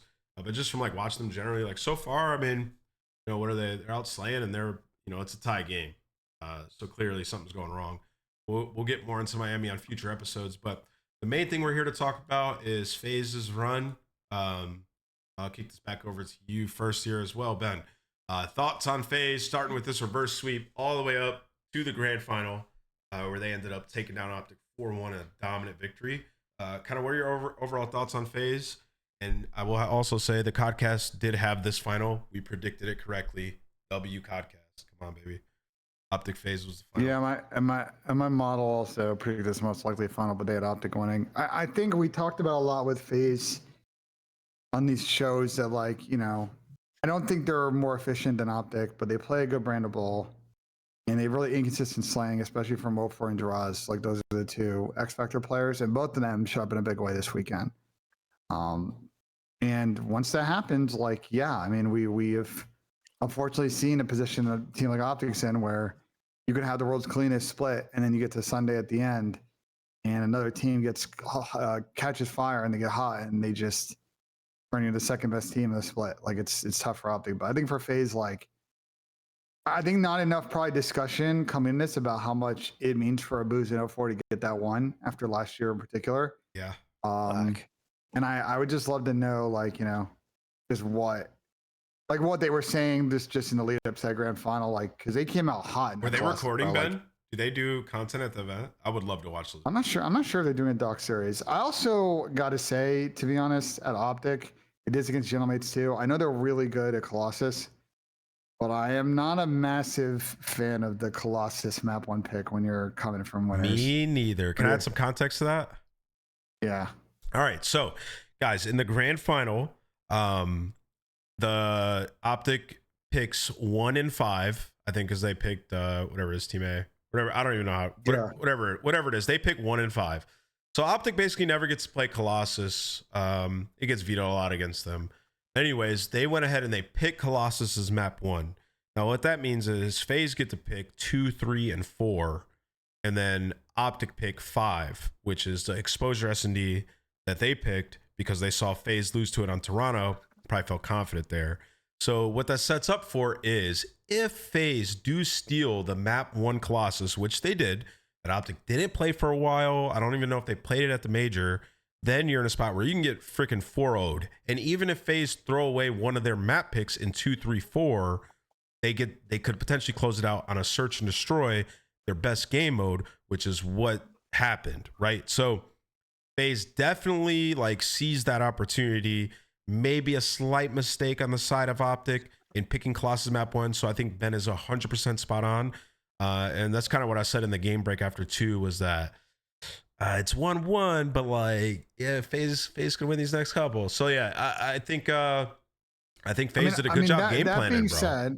That being said, you can pick Team B. The biggest disadvantage with that is that you don't get to do the overload ban, which can be really big in the series. That's the biggest advantage you have. Yeah, so you the only, but you do get to dictate maps early on in the series. That's the trade-off. But you guys That's see, why pretty much everybody takes A. I don't think I've ever seen a. But Ray, No, you no see, one you takes can see the like where the opportunity for phase there, right? We steal this map, boys, as GGs. Like that's what I would be Just saying. to play devil's advocate here, no one played Colossus the entire event except one, and none of these teams played it. So it's not like Optic hadn't got to play it and FaZe got to play it. Yeah, but they It's made not the same mistake against Gentlemates, and like they also lost the Colossus map one. I just think in general. Why are we saying mistake though? Like I get it. Like they didn't win it. Granted, yes, I think we can all agree there. They also got outslayed by fucking 40 kills to lose by 60. That's my my point. That's my point though, Ray. That's my point is like, why would you put yourself in a position against a team that had just played a series and they've been really just sitting around for 20 minutes? You've been in the back. I know Optic wanted to scrim Huntsman. The league said no, you can't bring Huntsman back here. You're not a pro team. So they sit there and probably play like 2v2s. Like the other team is hotter. Why would you put them on a map that I mean, it would have been that or Den. It would have been that or Den. I would have preferred Den, to be honest. I mean, but that like again, That's the Optic's worst map, though. Yeah, I feel like we're blowing that out of the perspective a little bit. Like, and there's also a lot of like scrim results that go into these decisions. Like just being in this position before, like your thought process. Yeah, if you want to go ahead, finish your thought. Sorry, picking 2-3-4 is crazy. Like, are we just grazing by that? And FaZe had beaten Optic in scrims on this map, by the way, on stream, and we've seen him do it multiple times. So like, I just think there was a conversation to be had in that camp about whether or not Colossus map 1 was the right choice. And unfortunately, in both these grand finals now, they picked the map 1 and lost it both times. Gotcha. I guess you can't pick Den, right? Because it's your worst map. You can't pick it. You can't pick Den map 1. Unless they were like winning it a lot against FaZe and scrims, which my assumption they didn't, or else they probably would have picked it. So it's just a map pool thing at that point, right? Yeah. Like it's. I mean, I'm just gonna agree, disagree, boys. I just like our best worst map aside, I just find it not a great decision to like play a team that's coming off a series on an absolute bang on map in Colossus. You would play your no. Hold up. Yeah, but it's also you act like you're terrible. Shush. Let me talk. You would pick your worst map, your worst hardpoint map, efficient. Like let's just say from an efficient standpoint, over another map that you're actually good at, just because the other team came off playing in a losers final to the final. I mean, they were 4-3 and Den. You act like they're like 1-7. Like they've but if won the last 3 Dens they played coming into that series. But if that's one of FaZe's best map, and let's say FaZe was considered, it's not one of FaZe, bro. In matches we've seen FaZe. I mean, we literally saw this weekend. They're like 6-1 on Colossus though. So like they probably felt like let's just go blitz them on Colossus. You know, I get why they picked it. And FaZe were 3-1 on the map this stage. Like I hear what you're saying, Ray. I totally understand. I just think that you could make another argument to have made a better map choice, and I don't know if they would have won map 1, but I don't know if it was the right call because they did it against Gentlemates. They scored Gentlemates who were excellent at Colossus and lost that map 1 as well. So listen, let's just put it like this, guys. They were in a hard spot because it was a Den or Colossus. Den's your worst map. They're 6-1 on Colossus. Raw dog in a map, like Joe said, is hard. But the main thing that I'm kind of pointing out here is that picking 2-3-4 is insane, bro. Because of the way it sets up. If you steal the other team's map 1, you have a huge advantage, bro.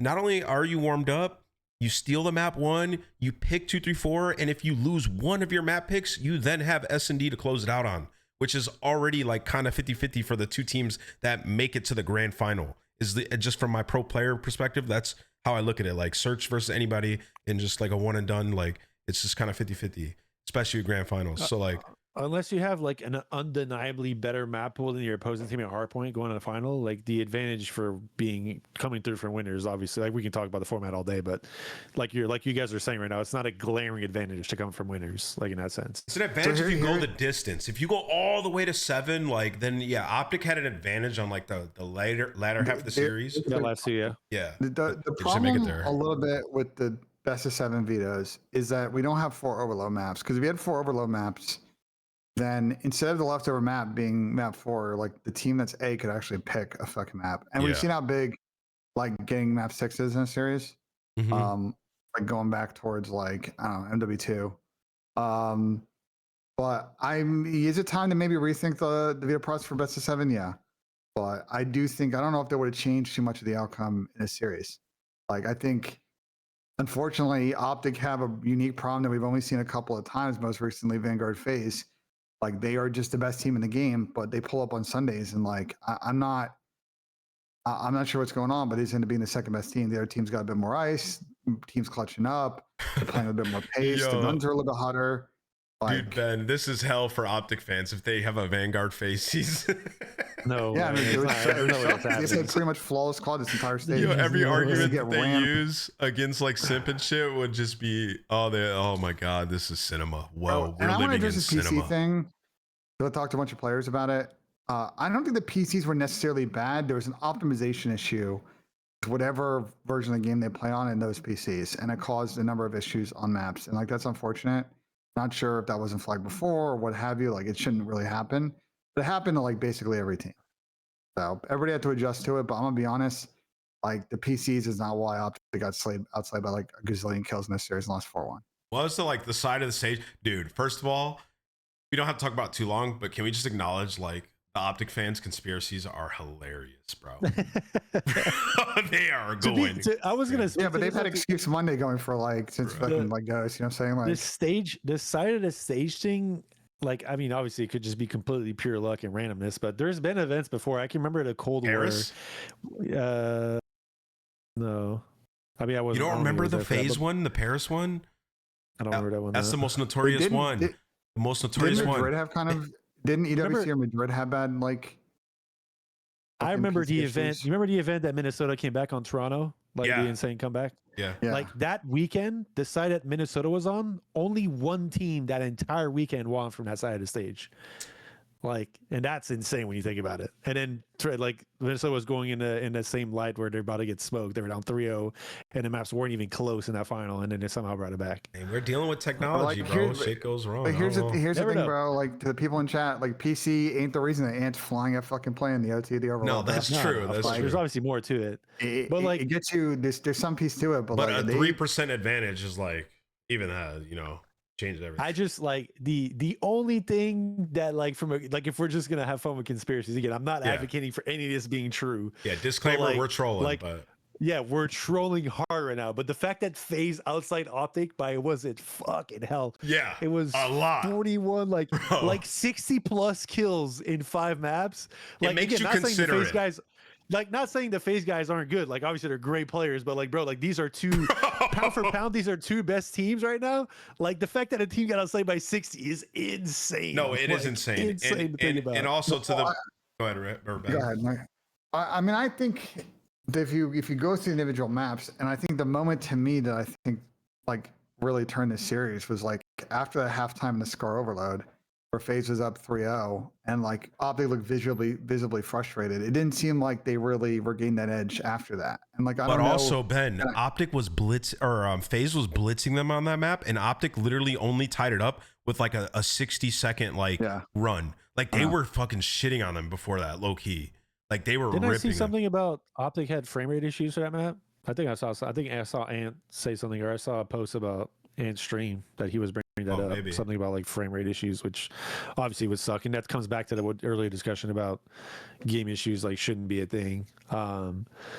But yeah, and on the flip side of this, I do want to commend Optic. Like, fuck me, bro. Like to be outslayed by that much and to lose the maps as close as like they like this was a 4-1, but bro, like every map came down on the That's wire close, yeah. for the most part. Like that was Other than that insane. too. Well, me, Clint, That Joe was a talked about really, it. really I still cool think final. after this, I still think Optic's the best team, even after this I mean, final. yeah. I mean, I The- think the problem is 1A, they 1B, but like I still think Optic is like more consistent. They're just in now in 2 stages, and a major one going into it. I think Gentlemates had an argument, and we weren't really sure. But this stage, like Optic, we said it going in, like they're the clear number 1 team. I'd be really disappointed if they don't win this event. Like they've just got the unique problem of like, how do they? It's so hard to do, but like, what do they need to change that when they load into that grand final on Sunday, coming from winners? I see some stupid people talking about tanking to fucking lose and losers. It's ridiculous. Bro, When you come in through winners, like how are we matching the energy and the pace? bro, Ben. The intensity, but our system required to win that series. Like, what are we doing differently? I'll just say this. Nobody was beating FaZe in this final, bro. They were running sure it down, No, bro. they were And- they were running it down And crazy. again, disclaimer, because we're hard trolling, but like there have been some events in the past, and the one that comes to mind for me is way back for the OGs that are in chat was ESWC. It was the FaZe team with like Zuma and Clay and Enable. they were frying, like taking over, like running through everybody. Like they were for sure gonna beat Optic. And then they get to the final. Optic made them switch sides because they had the higher seed, and then Optic just blitzed them, like destroyed them. And I remember thinking, like, hold up, bruh, something's wrong with these boxes. And that was the thing back in the day. Like, this doesn't happen as often now, but like this one just makes you consider the conspiracies a little bit. Right. Again, hard trolling, but Right. like this is unusual. Like this is just not normal, and I don't think this will happen to Optic again to this degree. I mean, to be like, again, like just I would agree with Ant on that sense. Like I definitely think they belong. Like FaZe definitely not creeped in. They ran into the S tier for sure. Oh yeah. If we're to do another like tier list, but on that sense, like again, if you look statistically and how close these maps were, like you're not going to be able to play Optic by this much on a daily basis, if this ever happens again. To be honest. Yeah. So on that sense, what I am really excited about this though is like I definitely think right now if things were to stay as they are, you're definitely going to see finals within these two teams more, probably at least 50-60% of the time going the rest of the year, if not more. Oh, yeah. So we're set up for some really, really good matches. And just dude, Ben, like for what you said about like Optic need to figure out, bro, like they just came back from winning champs and fucking EWC, got second the first two majors. Like it's not like this team has a closing problem. Like, and it's just they're just Yeah, but, obviously. well, what I'm saying, Ray, is like, is there a common denominator? And we don't know because we're on their camp. Is there a common denominator? What's happened? I know the Genomate series went last map. Oh no. It This was one- this like they one- lost a bunch of searches in the first time, and they were all close, and now they lost a bunch of respawn. I just can't in the take second time anything because they got slayed by away. a million. I can't take Like there's anything no, away. yeah, from there's no like. So what? So you want to wait till Major 3 if they get fucking second again, and we'll have this convo? it. But there's they're- nothing else to do they're- other than practice. You Like can't. they're- That's what I'm saying. Yeah, No, there's that's what I'm saying. I like- feel bad for them. I'm not saying like I just feel bad for them because like they were the clear number one team for all but one day of the stage, and then it's the Right. one No, day that's that true. fucking matters. Like it's tough. I agree with that. I mean, even definitely then, you feel could. bad. There was, they won the winners final pretty convincingly in the same way Yeah. that FaZe beat David final. So All right, so I got a clip for you guys that I wanted to show. I think this is poetry in motion. This is excellence. This is what solidified 04 as the MVP. This is the level that FaZe Vegas are at, and this is Glaze twin I'm glazed. Glaze. I'm here for And it. this is what I'm driving everybody chat else should. now. This is what everybody else should be striving to be like for the Pro Call of Duty teams. This is down the stretch. This is 2-1 in the grand final. You're playing Optic, and y'all need to have a good fucking rotation. And this is about as good as it gets. 04 on rotate, and it's everybody. It's down to you're gonna see Draza hard blocking. You're gonna see Twin making the rotation play. Like this can be hard to control in game, but FaZe do this perfect. I mean, watch this. So he pushes up long, and then he knows that where they're spawning, so they're gonna be coming through mid connector, right? You got players around the hill. He's going to reposition up top P3 to make himself a more difficult kill. And on this hill, what does everybody prioritize, chat? We've been talking to you all the split. That you want to get mid-map control, right? And then force them to a side and then control bottom window. That's like the end game setup. So what do we do here? We clean them all up and funnel them into P1. Bam. 04 Twin finds 2. And now we got control. So now what do we do? Twin going reposition. I want them to spawn all the way back here. Let me get bottom window control. And now Draza's hard blocking fucking farmed. This is how you play COD, bro. This right here is literally 10 out of 10 absolute perfection, bro. And at the helm of it is Twin. So I just want to show him some love, and I want And you then guys to see how perfect this was. also put in Jordan, like they're challenging, like they're not they're sitting challenging, back, like all waiting Yeah. for them to get out. Like they're being active, as staggering their push.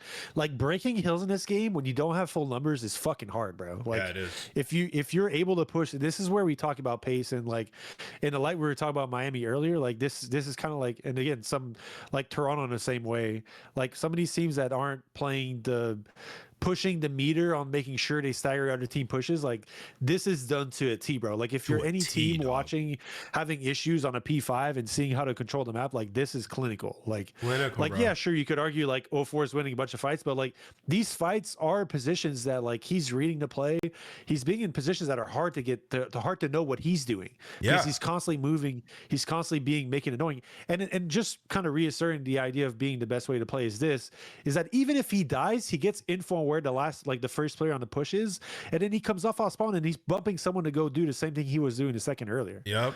Like And it's look just at a how murky never-ending this chain. is, yo. Like I want you guys to see the vision here, because like this is so high level. Like teams like I don't know. Let's go like a G2 or like a Carolina. Like those are solid teams, right? You guys would agree, like solid pro teams, like a Carolina, a G2. Would you agree with that, Ray? Yeah. They're not doing this. Like, look at the vision here. So look, again, I'm just gonna go a little more detail. Jazza spawns all the way out back here. He's in the back of old. So what's the thought here out of FaZe? They're like, okay, we need to get one kill on rotation, right? So 04 gets the one kill, it instantly dips out. He knows they're gonna be on the right. Like this can get so chaotic on Roto. Like Jazza chows a guy off old and like ends up like getting into a weird fight, and then this guy has a lane. Like no, like they're setting up for 20 seconds from now on the rotation. Like this is like the middle of the pack teams aren't even close to making plays like this. And I know I'm bouncing on it, but it's deserved, bro. This is how you play Well, COD. Like this is how I you will play say COD. another key thing in the sequence is Jordan's actually shooting at fucking people in hill, and like Yes, they're some of these helping kills each are other. for looks like 04 is two bolting, but he's two bolting because it's actually a team fucking shot. team shot His opportunity. team shots. Yeah. Yep. That's a concept we worked on a lot last year about having the hill player involved in the play. You don't want to like just cover your hill guy to where he's got nothing going on. Like his gun is worth just as much as someone else if you can get in the right positions. Like Watch Draza, dude. He's just chilling. Like, try to ask some of the other ARs in the league on teams to do this. This is straight trust. Like this is teams are not. I mean, doing they're this, doing bro. what's conducive to getting map control. Like they're making Yeah. it extremely annoying. And like what you said about getting top mid for this play specifically is that's how every team's going to play this. Like Yep. it's just that FaZe plays in a position where they just trap him in the net and they don't actually go for like fights there or direct fights. They don't really give him a chance at a gunfight. They just play for where they're going to be and they get kills off it, and then they react off where they're going to spawn as fast as they are. And And just remember, like, this is optics in a Optic. blend here. They're doing they're in a this to blend here. Optic, Chad. You know how hard that is? And like essentially right there, they've created a win condition for their team, right? 20 seconds left on old. We just got to get one good clean break here or P1 and we win. Like this is so to the people who would say, I know we just had that whole conversation about like, status stage, this and that, a third. This is the level of Call of Duty Optic lost to, right? FaZe deserved the win. So that's why we had that conversation prior to showing this. Like FaZe played better than Optic in the final, regardless of how you look at it. So yeah, there's that. That's my spiel. I'm done. I like good glaze, good glaze. Yeah. And I just think Deserved for plays. Optic, it's a tough result. FaZe are the better team on Sunday. Obviously, for 04 and Abuza, that's their first ship after, some tough losses last year, some series that were not close in grand finals. They pretty much controlled this one from the start. Sorry, Ray. Chance file was close. The chance final was tippable. That was cinema, but like, Appreciate know, it. Appreciate it. they broke the curse in this one. They came out, they took map one, and like didn't look back after that. If you're Optic, I think the biggest thing to rue, and it's going to change now, but that ridiculous overtime on Scar Overload, like that swing Oh, wait, let's go back map and win watch from it. FaZe was like, I think it ended up being huge for the momentum in the series. I do feel like Draza didn't get enough flowers for how well he played this entire event. Oh, dude, Like, he was making like, plays, bro. Dude, yeah, it was like, and it was The like, exposures. to me, Draza's like this is more of a personal, I guess, mindset on him specifically as a player. Like, I feel like he's always had a very, very high ceiling. I feel like he's always had like some element of consistency issues through the games. Sure. And yeah. but dude, when that guy is on, bro, he is undeniable, bro. Like, Oh, and he has like that delusional confidence in a player that you want to have on a championship team. yeah, he can go into Like a this- Sunday against 7,000 people and go, no, Bro. I'm gonna beat the shit out of your team. Like, Yeah. He like blacks out in a good way. Like, I'm not saying black out in like a dumb way. Like, this guy will literally like forget life and just like start getting his zone and just like you can't take him out of it. Like bro, like it was beautiful to watch the entire event. Like all four of those guys had their moments. Like even wasn't it the Lucius final where it was Abuza and 04 carry basically, right? Like Yeah. that was like we saw Simp, obviously like Simp's undeniable, bro. Like guys, it's so rare you see him have a bad performance. But like I think him and Draws, I don't want to say struggle, but didn't play as well as they played for the rest of the event for that match. And then Abuza and 04 like pulled him through, bro. Like it's Yeah. this team. this team is a complete team and very much so deservingly winning. And this will not be the last time we see this final this season. No way. I 100% agree. I think to the draws point, when I like, at least from my perspective, when I watch them play and him specifically, he just makes a ton of like really awesome plays, like checking corners, like pushing up. Like I remember the exposure where Abuza had like 50 or whatever, and we were gassing up Abuza. I had remembered like 6-7 times where I keep saying 6-7. whatever, 5-6 times, where Draza like was pushed up solar, just like peppering people left and right and being annoying so Abuza could find kills. I'm like, right there is the value of Draza and why he is such a good duo on a team. But there's on this map, and I would be curious to ask one of the FaZe guys, in Crowder, if they had a discussion about how to approach Overload against Optic. Because there were 3 times where they hard checked corners. Obviously, the one in OT. There was one P2 on Shotzzy, which I'm going to show. There's one P2 on Shotzzy, and there's another one on the A point that Shotzzy's on as well, where they just hard cleared back corners. And I'm like, this is something they talked about. And it forced Optic to play Overload a little bit more straight up, which we hadn't seen anybody really do to that point besides Riyadh, I guess, in the online match. And you could see how uncomfortable it made Optic. So I just thought they did a hell of a job, because Ray, as you know, it's difficult to like play that way while also keeping pace. You know what I mean? It's hard to clear corners of shit while keeping pace. Like, to balance that mentality in your head is super difficult. You could argue that the play Shotzzy made in the winners final on the Den, when he was like sitting back dojo corner and they ran by him and he got a 2-piece and got the ball scored. You remember that? There was I think it was a 1-score game, which was honestly, in my opinion, that was the highlight of that was the play of the tournament. That was like extremely high IQ play, accompanied with the skill set to get the 2-piece, and then the realization that he had a score after that was like incredible. But once you get like, that's a shock to the system as a player when a team does that to you, especially in a close game.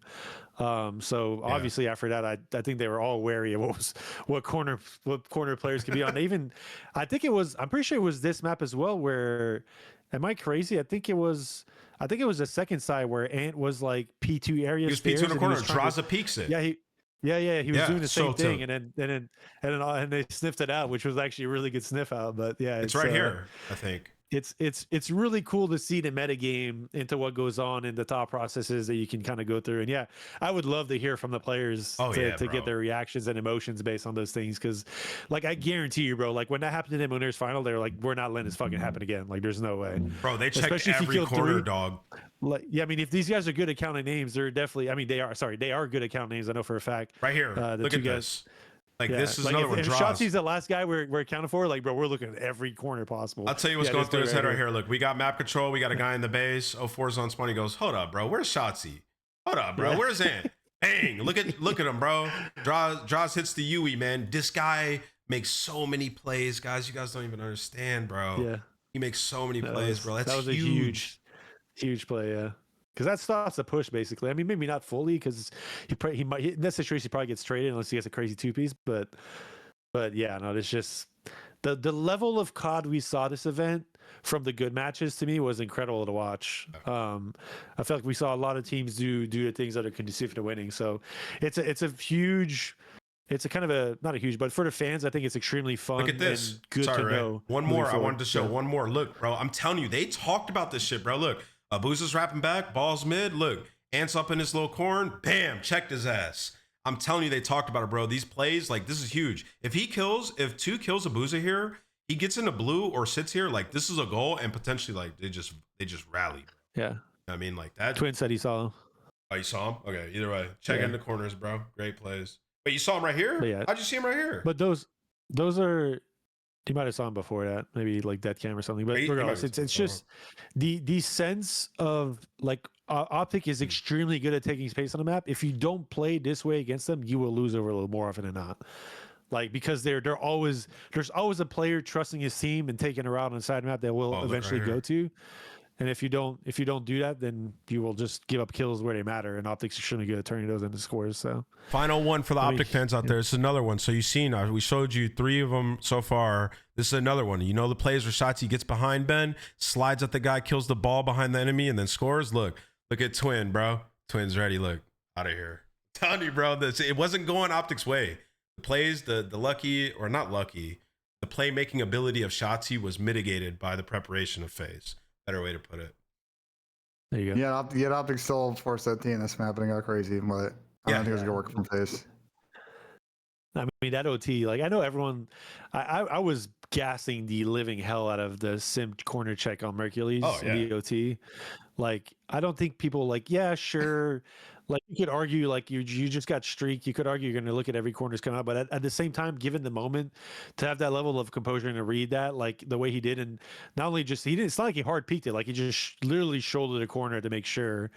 Like that shit is like that's hard to teach, bro. Like, not every Nobody's player doing would- this, bruh. Like literally no one. I mean, I'm trying not to overgas it because people reacted like, yeah, right, that was not that. But that, to me, that was an incredible play. Oh, this is the Especially play of the given the tournament. moment, like- To me, Well, Chris told me that he at some point before this, Chris saw him cross playing and like they just Well, they saw him playing. Yeah. No, he They saw said they him saw playing. he just He didn't see assumed him that he was cross. just gonna play some fucking exit cheese spot to try and like kill them. that is so But he- weird. I don't even like why would this cross your mind that he's here in OT? I don't. That's so weird to me. That's such a good play. I don't know. That's just the go. Maybe it's happened to them in a past fucking match, or you just it's just foreign IQ of like he's gonna try and fucking just like quick kill the ball guy and cap. And, So like, when I do saw some him sneak shit. backstage, Ben, you know what he said? He said, What? "It's just Simp versus Merc." What do you mean? that's okay. He goes, Insane, "It's just Tom. Simp versus Merc. What do you mean?" And just walked by. I'm like, "That's the fucking goat." I was like, "What the hell?" I mean, it's just an awesome play, dude. I mean, so like for Optic here, we had a short conversation about it, me and Chance up on the desk, like right after it happened. And Chance is kind of like, like when they have the streak, like why don't they just kind of like use the streak and like hold map control, I guess, instead of like going for the score here. And I think the thought is, and I kind of agree with Optic, and I'll kick to you guys too. It's kind of like you want to have two opportunities. It's kind of like the end of a game of football. Like you're gonna kick the field goal. If not, then you just go OT and play it from there, right? So I definitely like the use of everything and like still trying to go for the score. I think it's when it comes down to the OT here, it's just tough. Like if Shotzi doesn't throw his life away, they probably win this OT, right? Like, I mean, yeah, like we can. There's so many different parts of this like last 30 seconds in overtime that you could dissect to like make sense of who really should have won this round. It's obviously easy to look at from a outside perspective, but I do agree. I to streak in the play to cap there because Blues basically there's no guarantee you're getting a cap if you streak in that situation, and it can make things weird. And it, again, in a sense where how much time was left? Was it like 15? I mean, you give I think it was yourself two 15 and it's not- chances, right? Like you tried to score and then you Yeah. streaked. Like I don't think it's the worst. I like the Yeah. giving yourself two opportunities personally. I do. Yeah, that's fair. I just don't like. Granted, the situation around ending on their side, they were always going to be in blue with the streak. So Yeah. it's like, if you're going to streak, then you need to find a way to take advantage and push pace on the map. I was actually surprised they didn't go for 04 was already in mid shop whenever Sure. they streaked. Yeah, like I going was, for I was him. actually surprised they didn't try to go overwhelm him while he was there because they could have, like the streak could have been just going top blue while they pushed out, and then they could have outnumbered in mid. But again, all these things are easy to talk about when you're outside looking in. Like we have info on everything. Yeah. There could have been more than one. Like it's easy to look at, They especially. didn't fly him, but they were challenging. If you watch the VOD back, like they're Right. chinning Yeah, it, like, Ben's they're not, right. but they're not like trying to ape him. Like Well, the just, like, problem go is through if on him. Merc doesn't die here, like Simp makes the god play, then they probably ape him, right? You know what I mean? We also don't see this, but a few teams have gone burn recently with the what's that thing called? The thing you can active you field? can use to mute field. Like some face players could have popped mute field. That's a good point. Mute field here, and you don't get all four on your mini map as a streaker. So you're like, well, I only see three. I know where the last guy is, which could obviously cause some confusion as to what you can guarantee by moving forward with the streak. And we don't know if that's the case or not. But yeah, We saw that happen online. Exon made a big play on Yep. on an exposure P5 because of that. So It's so Yeah, I hard mean, in I this just- situation because go ahead, Ben, but they're just down Yeah. numbers just- and like they have to spread. It's tough. yeah, and they catch Simp loose there, but I just think this display from Ants just. I know you don't get to scrim this a lot, but it's just you don't need to fly him. I mean the challenge is fine. It's just do it together. That's all it really is. Like, Yeah. it's just, Well, it Brandon doesn't had a like nade, right? So like you could have like I mean, Baron was reloading, I think, and then Yeah, he had and a then nade. Anchal was reloading. Like if Brandon's done reloading, he's looking over all amp pushes, they get this kill. Like it's just simple as that. We can hindsight this a million ways, but like more often than not, that's going to be the conducive play. It's just there are these like tough moments in finals like this, bro. Like things happen, guys. Like it's yeah. like it's so easy, and we've been there as players, bro. Like it's not easy Oh, to at all. do these things consistently when the pressure's on in the moment. Like it's always blood's flowing. They just got to kill. They're like, oh shit, they might be running away. We might be able to kill ball guys on play. Let me sound like Ant's probably thinking that this guy's It alone could on be play. I'm gonna Deli. get this There kill could be a off guy the bat. Deli too. Like he's tweaking, right? Like Yeah. it's OT, so you kind of like you got to have somebody Yeah, right, everywhere. yeah. So you see like Hook's not in the play. So in Ant's head, he's like, fuck, I'm on an island. What can I control? Pistol guy with the ball. maybe I just go rip this guy. Like, I like get the thought process. Like right after Dashie kills the guy here, he's like balls by himself, right? So like I understand like why he does this. Like it's not Sometimes not the worst. players chow 3v2. Sometimes players start 0-10 in finals. And you never know, right? That's true. But yeah, like Ben, pulse check on the venue. Like after this moment, pin drop, wasn't it? Like it like the venue On kind the of Jumpmates fans, Yeah. on the Jumpmates fans, and some of the FaZe fans, Jumpmates fans were cheering for FaZe all the time. Like, which is interesting because Abuza also said some stuff about French guys the series before. But yeah, I mean, I think the Optic fans were a little bit stunned that they were down 1-2 in this, and then I think they saw the triple exposure. The only other series that Optic had lost coming in this was against Falcons, where they lost the exposure hardpoint and exposure S&D. So people were not feeling. People were feeling a little nervous, I think, at that point. And I think the Optic players a little bit too. Like again, I just feel like I don't know. I don't want to super body language expert, but whenever they cut to shots of the guys, it just seemed like they were a little bit frustrated. And when you get frustrated, you start getting away from your system. You start making plays not in rhythm, and it just kind of got away from them. They were just pulling up the back button. They saw Twin 50 EKA. They said, "What? What's going on here?" 0-4 Soup. And but yeah, awesome final. I think despite it being a 4-1, it was competitive. Yeah, what's up? Can I say one thing to the stupid morons on the internet? Yeah. We've watched them scrim Optic online, and 0-4 also kind of low-key did this in one of the scrims we watched. So like, it's not like 0-4 had an insane series. Don't get me wrong, it deserved MVP. But like, let's not act like this like hasn't happened before, like in practice. I know that when these two teams are scrimmed, it's been pretty close and like this, you know what I'm saying? So like, there was signs coming into this that FaZe, I know obviously they have a bit more to gain because two of their players are still looking for one on the board, but they've also played Optic well on the run up coming in this last month or so in scrims. Yeah, I mean, we heard this from a lot of the players and the Optic players as well. Like Ann was saying this, like they're the team they expected to see in the finals. They're not just going to give gas in our team for random reason. Two more things I want to bring up. One that we forgot earlier. Just what I was joking about Ant, that 0-10 thing. When me and Ant played COD Champs final and Ghost, I had a rough start this year. It started 0-10. It's all good. Started 0-10. It was a tough one.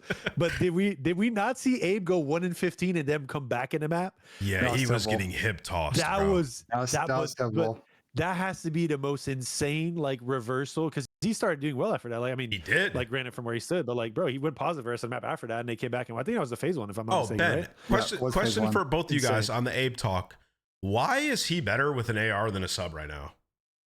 AR's just good gun, bro. He's just not running. He's not a fast SMG player. He's right not. Now. Like, if you look at engagement numbers, if you just look at a lot of the like stats you expect to judge pace, like he's not a top 1/3 percentile, top 10% percentile compared to other people that like would prototype that role. So I think it is a little bit of their problem. Like there are times where I think he's going to need to build a pep in his step again. And I will say also he had this issue on FaZe last year, and I know I got like a lot of criticism for my Abe comments, but it was talking about this specific issue at times that like he's just like he has his expectation that like in the past he's been a fast sub and he has, but like I don't know what happened during last year. He just slowed down. Yo, listen, I just gotta say, a couple of your takes have aged really well. I'll just put that out there. Thank you. That's all I'm gonna say. People got to put respect on my name. It's all good. I mean, I do. I will. Never wrong, just early. Never wrong, just early. Word of pep. Y'all give him a lot of shit on social media and stuff. A lot of Ben's takes have aged really well. If he wanted a victory lap, deserved though. Good. Some of it was deserved. My breakfast photo, that was a good bait. Fucking, I got cooked. Oh my god, Ben. Oh yeah, that was crazy. 3 donuts, and he said engagement farm. But the Abe thing is, look, I think Abe can figure it out because at times he saw it. I just think he needs to find that back consistently for them. And I think one thing I will give Abe credit for his weekend is he was like a lot more impactful in S&D. Like the same level we were seeing. He just needs to online, like getting put bloods. the AR away, bro. Just use a sub only until you're fucking demon again. The other thing I was gonna say that relates to the finals. Can my boy Ant? I know this was content piece and it probably was a joking thing, but you guys saw the video of Ant calling FaZe trash, right? The trash thing. Yeah. Like, bro, every time Ant, joking or not, every time fucking Ant says something like that, it comes back to bite him in the ass. And I love my brother Ant. I know it's all jokes. I know there's nothing serious there, but like, holy shit, brother, we gotta stop. Every time, bro, it backfires every time, bro. Oh man, nah, dude, it's really awesome. Like, the teams like on the top end of things, the Call of Duty that we're getting to watch. Like the Call of Duty Yeah. we got to watch out of FaZe and Optic in that grand final, despite it being a 4-1. The button I was gonna put on it was that was high level COD, bro. Like really good from both sides. It was. Optic got No, it outslayed was. by a Honestly. trillion, and we're barely Yeah. lost, dude. Basically, yeah. No, Oh. it's definitely setting up for some crazy stuff happening. I'm really excited to see the minor. Actually, bro, we talked about this in previous shows about the LAN aspect, but like if the minor finals are like 2-3 Texas teams that are last, they can not just land it up for that. I feel like they should, bro. Well, they could. So Like, what would the league- I had talked with Daniel. So a couple of things. I had talked with Daniel during the watch party. He was not really. I was like, well, what if you just play you get to top 8 in the minors and you play that on LAN? And he's like, well, but then like teams have to figure out travel. And I'm like, yeah, they have to figure out travel, but then you would have matches that mean more and people are going to care. And like, Yeah. mainly the problem with the minors is just I don't. It just feels like more online COD. Like it doesn't feel different. I So, think EE could set up a stage inside our new studio. I'm not gonna speak on they behalf could of easily. them. There's but plenty of space in there. I think they could get that shit done in a weekend, bro. So yeah, that's there's some plenty, of the there's plenty of teams. space in that studio. If there's any team watching, Paul, if you're watching, Hector, and you guys see this, bro, reach out to the league and see if y'all could do it, because you guys will probably be 2 teams that are in the Final Four. See if you can do the minor finals in the studio. That would be incredible, bro. What? I mean, Optic's got a room with the proper size to do it, where you can place cams and get the face cams Oh, in. They come to just need time Columbus, bro. Come over here. We got a studio. I mean, man. I'm down for that. I mean, Well, it's, I think- it's just going but to the require travel, teams yeah. to Yeah, pay for the travel, Texas but that's not an unsolvable fucking That's problem. solvable. Yeah. Yeah, it's not an unsolvable problem. It's Yeah. not. It's not as much money as you think, as long as. And I think Activision don't want to do it, but there's plenty of budget rearranging they can do to like subsidize a little bit of the T&E costs. Like it's to me it's solvable, and I think it would make for a better season where you have these more LAN activity with more studio lands, and you still get your 4 majors and Because, champs. So, like, bro, we're getting lands a month. LAN COD is way different, bro. Way different. Like it's, if you guys just watch these teams play all 11 other teams, there was so much online. That shit is way different, dude. Like we have to find a way. We have to find a way to get these guys. Kayson's in chat, bro. Kayson, come on, bro. You gotta be a vocal voice out there. You gotta get these guys on LAN more often. Yeah. Yeah. FaZe got the space. I know the tough thing for FaZe is we're getting to like where so I think there's a couple of NACS events. So I won't be surprised if like you get some boot camp space, but Optic for sure have room. Like, and I know for a fact, 'cause I talked to Optic, like that time I made that tweet, like they were seriously considering about actually playing the match against Thieves on LAN. Really? Like, they were actually thinking about it. Well, that would be incredible. So I think it will happen sooner rather than later in some circumstance. I don't see how that would be bad for league in any way if teams agreed to just play in person. Not at all. Like We send a It's just camera op lead, out. lead time to set everything up. We send some Yeah, big time. We could send some PTZs out there, have that sent straight back to the studio, and Yeah. bam, we got it all, bro. We got the player camp set up, bro. It would be, first of all, the show would be incredible. Second of all, the matches would be way better. Like the difference between the LAN matches, like it's night and day, bro. In the plays you make, like they just hit harder. It's fucking epic. But And I'm gonna say this even further for Optic. Like that's the same room. The room they were doing is the same room where their watch party is. So like and I know they probably get in trouble, but if I were them, I would just do it and ask for forgiveness later. Like give those teams play, and then you can get like literally do mid-series, post-series interviews. Like you get a lot of like good content out of it if they're playing Thieves or Optic or Falcons or whoever. So yeah, dude, COD is so lit right now, man. All these new maps coming in. Hopefully we so I did learn that I mean, we really wanted to force meta change. We could just ban guns. I've been hard pushing for that. I really want, if the pros don't want to change guns, then we just need to ban the M15 straight up, dog. That's kind of my take. But hopefully we get new weapons. We're definitely getting new maps. And we got a different format this next split coming into the Pro-Am. Are we going to get some new teams? That's probably where we should finish. That's up this where we're episode. going. I like that. Who is going? Yeah, WSEC right now. Who is going to make a change? How many do we think? All right, well, we can agree. Optics not making a change. FaZe not making a change. Jailmates would assume not. Well, These would Boston assume already for that. sure is. Yeah. So then Surge maybe, I don't and know. then I'm assuming Poison probably. I think Carolina should probably look at potentially some options. You said poison? Yeah. Yeah, I'm- I'm sorry about that. I'm assuming. Well, I would think Carolina would maybe make a change, and my Oh, boy, that's where you're going to. Okay. my never boy, mind. not because of that, but I do think that they should. I do think they should entertain making a change. Just because I think Lurks is super good. I think Craze has another gear he could get to. I thought their outing wasn't the worst, and I think Exceed's like the leader of that team. And when he joined, they were like 12th in the league, and then they turned it around.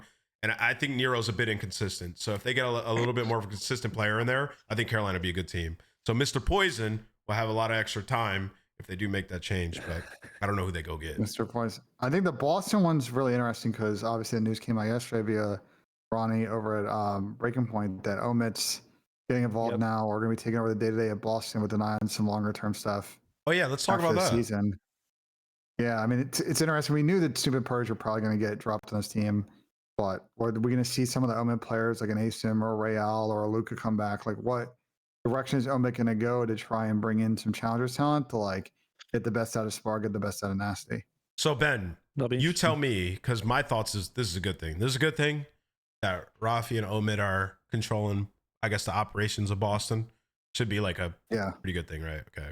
So Yeah, W. I mean, it's just a level step up though. Like a lot of the stuff that they've done, like I'm just curious what they've done in challengers is they're very aggressive in identifying U18 players Whoa, and signing either sweet. futures contract or actual contracts. And then there have been years where they've had multiple teams. This year they've had one for the most part, and like generally it's worked. This year, unfortunately for Omit, has been a bit disappointing that their teams haven't really shown either in the elites or outside of a couple of clubs at events like that they can reach their talent. So it's just gonna be difficult because like, yeah, can they put together a team that can maybe outperform a Vancouver and like start to make some inroads towards the champs qualification? But like, are they gonna put together a squad that's getting top four? I mean, Yeah, it's we'll hard. see. It's hard for anybody to do. Together, squad that's getting top four, but I think it should be generally a good thing. Boston were kind of really slow to make roster changes in general when their teams are underperforming. But hopefully they just off the rip make a better team here. What are we thinking? So obviously Nasty, Spark.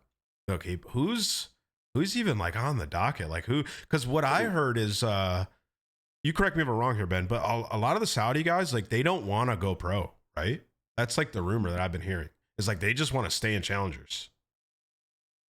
Like the Home Yeah, and- I'm not really sure about that one. The other problem too is those guys don't speak perfect English, so as correct as they are, you're gonna run into the issue a bit that like say a Falcons has had. Like you're gonna play very inefficient COD, you get to an event, and like if people aren't getting kills, it's just the comms aren't there to play a structure. I'm just I don't know. I mean, there's a lot of people that played well at this tournament this weekend. If we want to talk about like not people that have really been pros before, like the Stallions guys got third. They really showed out. Like Manny in particular had a really, really good event. Yeah. Like so you can go down that direction. They could go for some Bush players. They could go for like, like some of the players they had on roster this split. I don't know. I Real don't and know Afro, what Omit's maybe? gonna do. Real's got to get picked up like this week, right? Real's for sure getting on a team this week. We just gotta see what it is. If you're Carolina, guys, what do you do? Because I mentioned like maybe swapping out Nero. Do you guys keep that team or do you go and try to find somebody? And if so, like who? Let me kick it to you, Ray. It's tough. I think simply just for the reason of where they are in the standings. Like unless Melly, you're my bad, guys. unless Oh, you're sorry. guaranteed getting a comeback, like unless you're guaranteed getting a player that you feel is going to succeed or help your team succeed more than they already are right away. Like they're what 15 points behind Riyadh right now, which is the line to make champs. Like that's Yeah. kind of that's what this team. I mean, that's what the bottom four teams are obviously playing for at this point, right? Like they're everything that's close to that bar is playing to try and get into champs. Toronto just passed that bar this Split's weekend not with that how well bad. they play. And yeah, don't Carolina have? Was it Thieves? It's not that bad. They got Let's see. C9 Surge, and you just got to win one more upset in your winners bracket. Got to get one They're playing upset. Faves just won the event. Thieves are, and then Paris. You just got to which- get one upset. Yeah, but remember, we're going this pro-am format. You go 2 and 3, like it's gonna be tough, but you'll be like You got to in the get one middle of a upset. group, You we should always have to chance win it out. one Yeah. good game, Ben. Like Well, they got sorry, the pro, no, you're right. But the minors seeding is based on previous, right? yeah, but it I doesn't think so, affect your but- seed for the major. The minor. Every time I keep asking for people to know how the seating works, no one seems to have it, which is very annoying. Well- I don't know why the league doesn't post their handbook online. You would think. Well, but, no. last year it was literally like, I mean, crap. I think the minor we had in, what was it, Major 3, I believe, was like the seating was like locked after Major 1 or something like that, which was like super surprising to hear. But Yeah. yeah, I don't know. Well, if it's right now, it would be Optic and FaZe at the buys, Hmm. and then Wasn't it 4? I thought it was 4 teams have buys and then everyone else plays each other. No, I think you might be right. am I remembering? That's single lim, yeah. I think you're I'm pretty right. sure Oh, it's yeah. 4 It teams. goes, get buys and the it goes rest- from 12 yeah, to 8. Yeah. correct. And then So the other Optic, teams play. FaZe, General Mates, and Thieves would be your those teams. I mean, Wait, what? No. This is the what's- is minor it play? from last year. So I don't see any buys. The 4 teams is Is there a no. Well, buys? Yeah, you'll FaZe had a buy. So Oh FaZe, yeah, there is 4 buys. FaZe, I'm Ultra, tweaking. Thieves, and Ravens had buys, and then every team before that played to get into that match. So, Yeah. Okay. so right now it'd be like G2, Cloud9, Miami, Boston, Toronto, Vancouver, and Riyadh, Carolina would be the matches to in the first round, and those teams will play the winners or the teams that got buys. So, Yeah.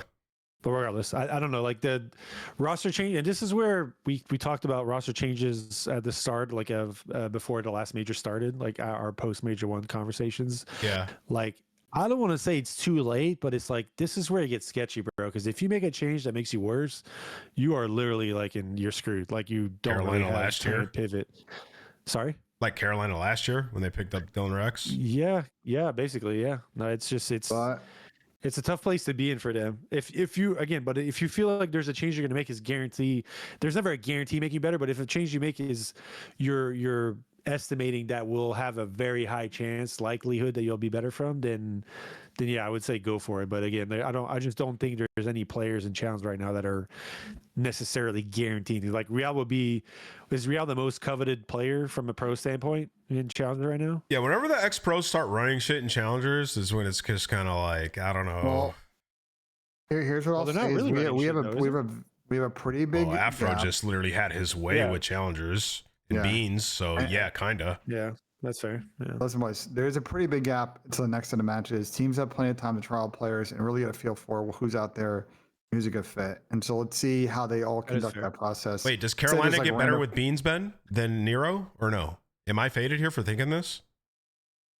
Depends on what version of Ben you get. Like, I love Ben, but he's just like it's like either he joins a team and he's good at respawn, he can't win searches, or he joins a team and he's great in S&D and he can't win respawns. Like, I want to see Ben join a team and just be like a consistent player. And it seems like at times maybe he just wears his emotions on his sleeve and maybe it does affect some of his gameplay at times. But like Ben is good. I just want to see him show his skills like more consistently at the pro level. Yeah, I hear you. I agree with that for sure. He's Yeah. definitely been super like up and down. He's had his moments. I do like Exceed. I really like Lurks, and I think Craze is a solid player as well. So I just think that team has another gear to get to. Who knows what they'll end up doing? But they got to figure it out. But anyways, I think it's gonna do it. Yeah. Actually, one more thing, just for the Lurch standpoint, because Lurch is, I want to give that guy some flowers here monster. because he's been incredible on the stage. If you had to pick, just for you two, and maybe chat too, let's see what chat comes up with some good answers.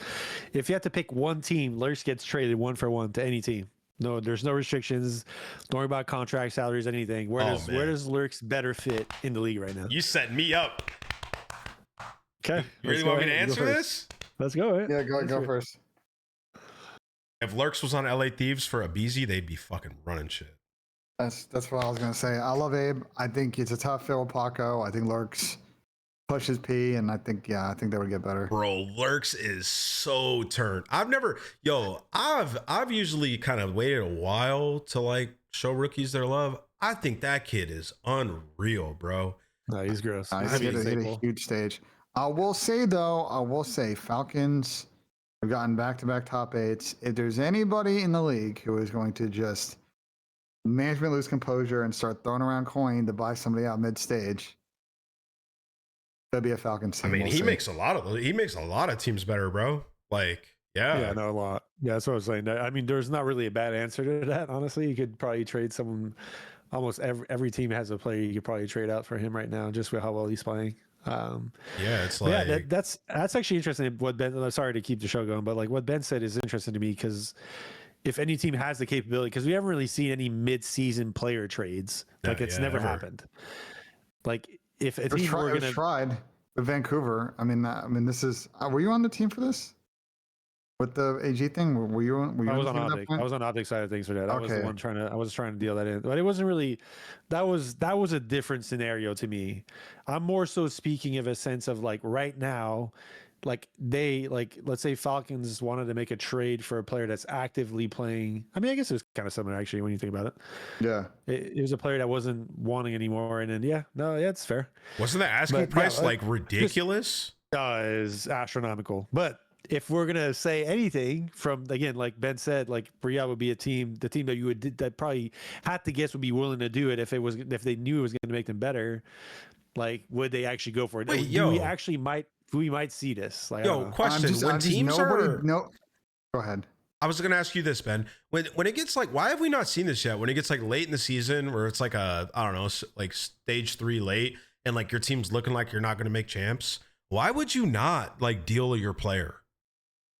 Especially if you're going to lose that player in the offseason. Yeah, I think that's more the It's sense of management. The very simple explanation, which is management is down. Like it just this isn't like okay, yeah, fair. it is. They don't play this like you would if you were like an NHL team or an NBA team that's tanking, and you're just gonna like flip that for. Well, the problem is the only asset you can flip for is cash. There's no draft picks. You know what I'm That's a saying? Like you can't get. funny answer, but it's Yeah. true. Probably, yeah, it's bad. It's just like they don't.